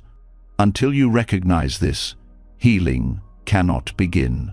The second truth, origin, asks you to trace where this suffering comes from. In self-relationship, the roots are often clinging to old stories, attachments to impossible ideals, and identification with harsh voices inherited from the past. Perhaps you absorbed criticism from family, comparison from culture, or perfectionism from fear of rejection. These forces become habits of mind, repeating automatically. Seeing their origin does not mean blaming yourself. It means understanding that self-neglect has causes, and what has causes can be released. The third truth, cessation, brings hope. Just as suffering has causes, it also has an end. This does not mean you will never struggle again, but that the cycle of self-harm can be interrupted.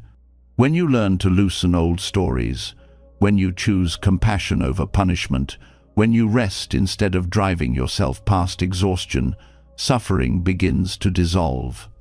Cessation in this sense is not a dramatic moment of enlightenment, but the quiet freedom of no longer being your own enemy. The fourth truth, the path, is where practice becomes alive. Applied to self-relationship, this path is about cultivating habits that nurture instead of harm. Mindfulness, right speech turned inward, compassion in action, balance in effort, all become tools for walking a middle way with yourself.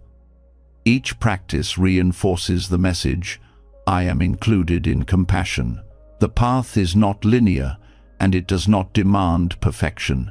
It is walked one step at a time, each choice an opportunity to water the seeds of kindness rather than cruelty. Seen through this lens, the Four Noble Truths become not only a map for spiritual liberation, but also a guide for healing self-neglect. They remind you that suffering is real and deserves acknowledgement, that it has causes which can be understood, that it can cease, and that there is a way forward. By reframing the truths in this way, you discover that the wisdom of the Buddha applies not only to lofty ideals, but also to the simple, daily work of learning to love yourself. This reframing is not theoretical, it changes how you live each day. When criticism rises, you recall the first truth. This is suffering. Instead of dismissing it, you acknowledge it. When you notice its roots in old patterns, you recall the second truth. This has origins, and I do not need to keep feeding them. When you pause and offer compassion, you experience the third truth. This suffering can ease. And when you practice daily mindfulness, boundaries, and kindness, you embody the fourth truth. This is the path of healing. By applying the Four Noble Truths inwardly, you turn a universal teaching into personal medicine.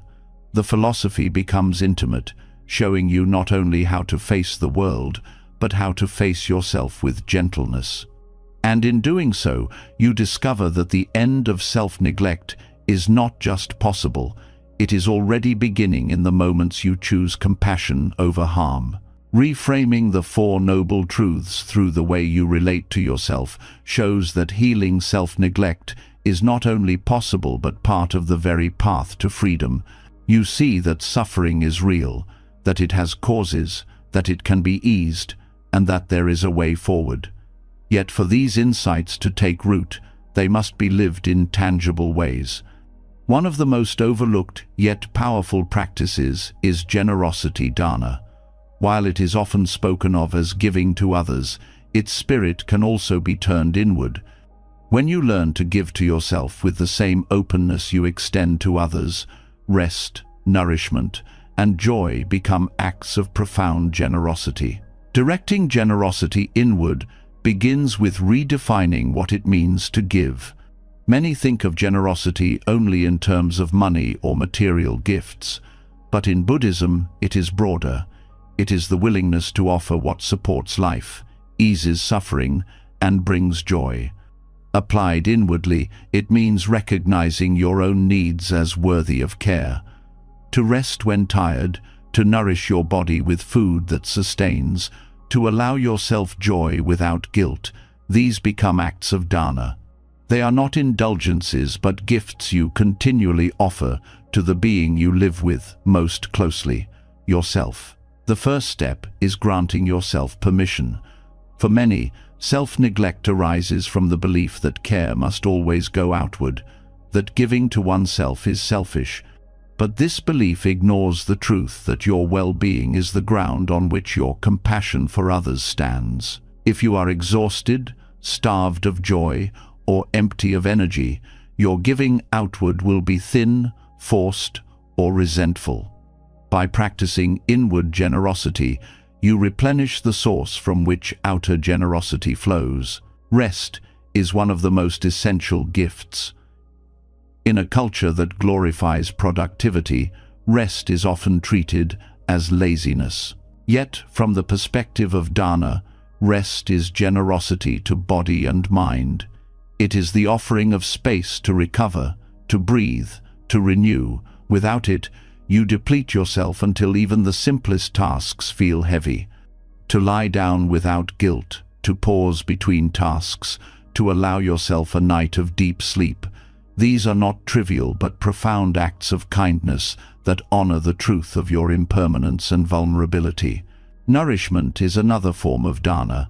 This includes not only food, but also everything that sustains your inner and outer life.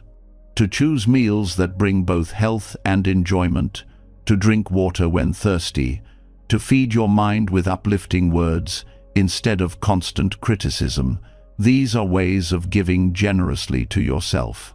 Nourishment means refusing to treat your body and mind as machines to be driven until they break. It means recognizing them as sacred vessels, deserving of care. Joy, too, is generosity. Many people deny themselves joy, believing it must be earned by perfection or achievement. But joy is not a luxury, it is nourishment for the heart. To let yourself smile at music, to walk in nature without agenda, to savor a simple meal, to laugh with a friend, these are not distractions from the path but part of it. Joy strengthens resilience and makes compassion sustainable. Offering joy to yourself is like watering a garden. It ensures that your inner world remains vibrant and alive. Scientific studies support this wisdom. Research shows that adequate rest improves memory, mood, and immune function. Balanced nourishment supports mental health, and regular experiences of joy increase resilience and longevity. In this sense, dana directed inward is not only spiritual but also biological. By caring for yourself, you create conditions for well-being that ripple into every aspect of life. Practices can help cultivate this form of generosity. Begin by reflecting daily. What can I give myself today that will support life and ease suffering? It may be something simple, 10 minutes of stillness, a nourishing meal, a walk outside. By asking this question regularly, you train yourself to recognize needs and respond with care. Another practice is to pause before giving to others and ask, am I giving from fullness or depletion? If from depletion, offer something to yourself first. This ensures your generosity outward is authentic and sustainable.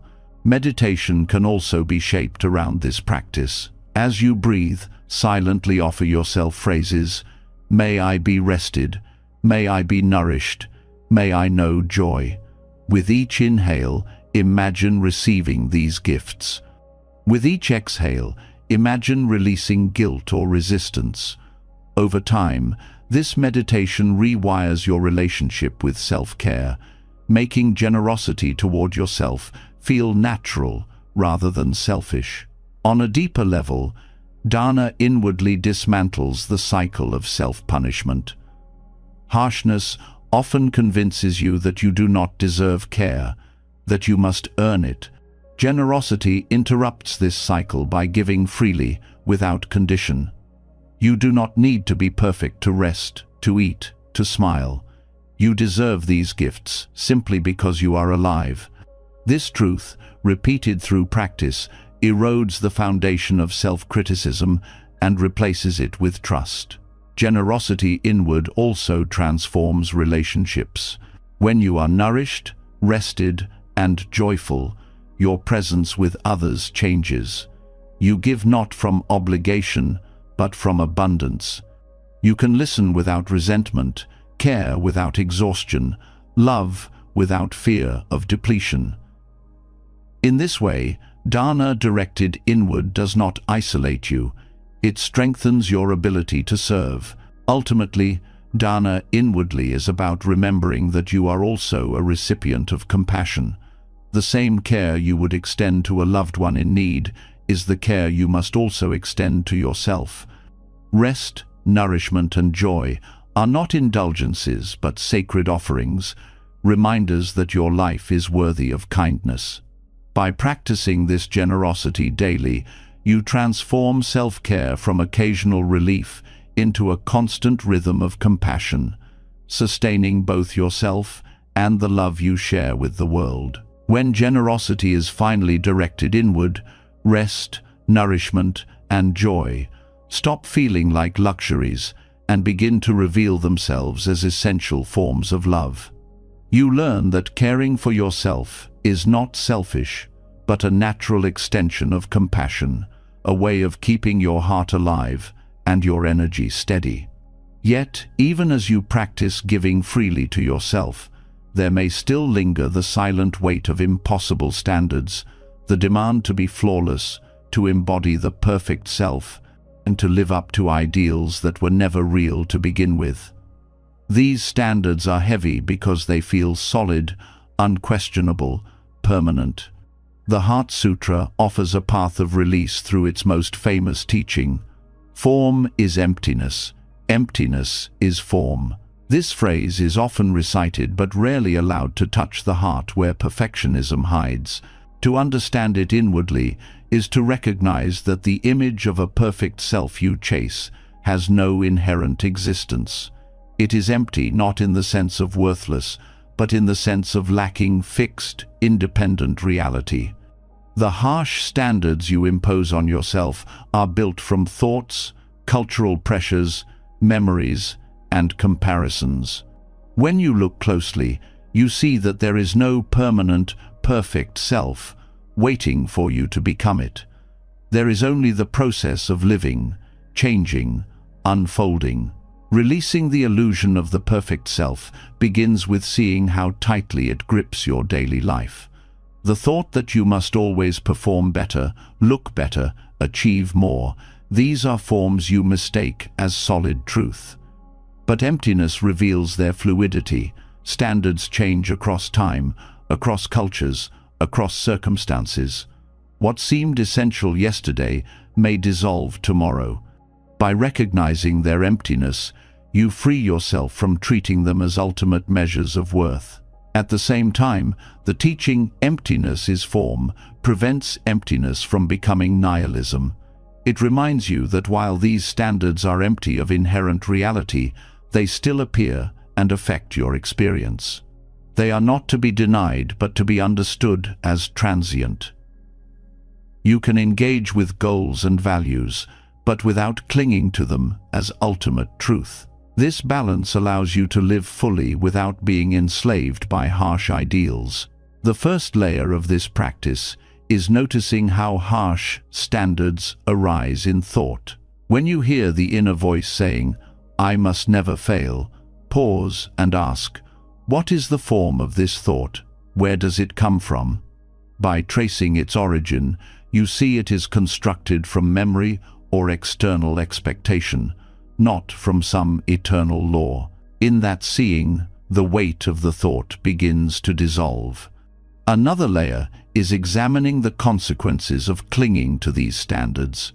When you attach your worth to perfection, every mistake becomes unbearable, every imperfection proof of inadequacy. This cycle creates endless suffering. The Heart Sutra invites you to loosen the grip.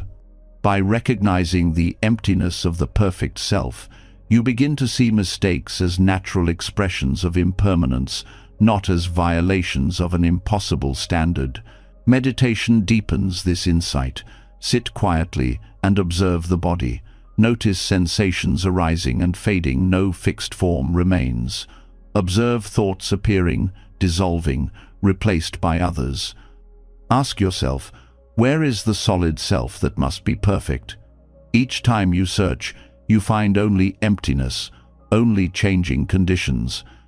Yet in this emptiness, life continues, breath flows, awareness remains. This direct experience embodies the teaching: form is emptiness, emptiness is form. Scientific understanding supports this. Psychology shows that identity is fluid, shaped by environment and context. Neuroscience reveals that the brain itself is plastic, constantly rewiring. These findings echo the Heart Sutra's teaching. There is no fixed self. The standards you cling to are projections onto a self that is always shifting. When you see this clearly, the pressure to meet impossible ideals loosens. This insight also transforms compassion. When you stop demanding perfection of yourself, you stop demanding it of others.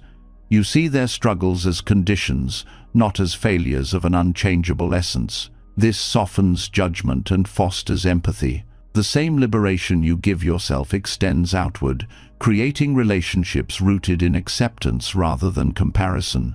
On a practical level, you can bring the Heart Sutra into daily life by reframing moments of self-criticism.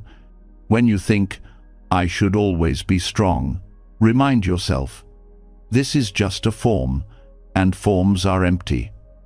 When you feel inadequate, remember, the self I compare against is a construction, not a reality. By practicing these reminders, you gradually dismantle the illusion of harsh standards. The ultimate gift of this teaching is freedom. You are not bound to live under the tyranny of an imagined perfect self. You are free to live as a fluid, changing being, worthy of compassion in every form you take. Form is emptiness. Emptiness is form. Becomes not just a phrase, but a lived truth. Your imperfections are not proof of failure, but expressions of the same emptiness that makes growth, change, and compassion possible. In this way, the Heart Sutra becomes medicine for perfectionism. It teaches you to release the illusion of harsh standards, to rest in the openness of non-fixed identity, and to embrace yourself as worthy, not because you are flawless, but because you are alive. The liberation it offers is not abstract. It is the daily relief of no longer chasing what was never real. And in that release, self-love flows naturally, unburdened by impossible demands. As your eyes grow heavy and your breath softens, let the journey you've taken through these Buddhist lessons rest gently in your heart. You've walked the middle path between harshness and indulgence, learned patience as a form of tenderness, embraced impermanence as a release from labels, and turned compassion inward like a healing light.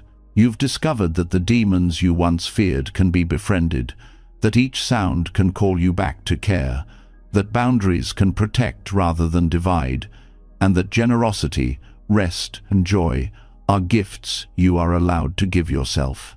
From the Heart Sutra's freedom from perfection to the Four Noble Truths reframed as a guide for self-relationship, to the lotus rising from the mud of struggle, every teaching points back to one truth. You are already worthy of love, just as you are in this very moment. These are not distant philosophies, but daily practices, steps you can take to live more gently, more fully, and more at peace with yourself. If these lessons touched you tonight, I'd love to hear from you. Share in the comments which teaching spoke to your heart most deeply, or which practice you feel ready to try in your own life. Your reflections might be the encouragement someone else needs to begin their own path of gentle self-love. And if you want to continue this journey growing calmer, kinder, and stronger with every lesson, make sure to subscribe to the channel and turn on the notifications. Together, we'll keep walking this path of wisdom and compassion, one gentle step at a time.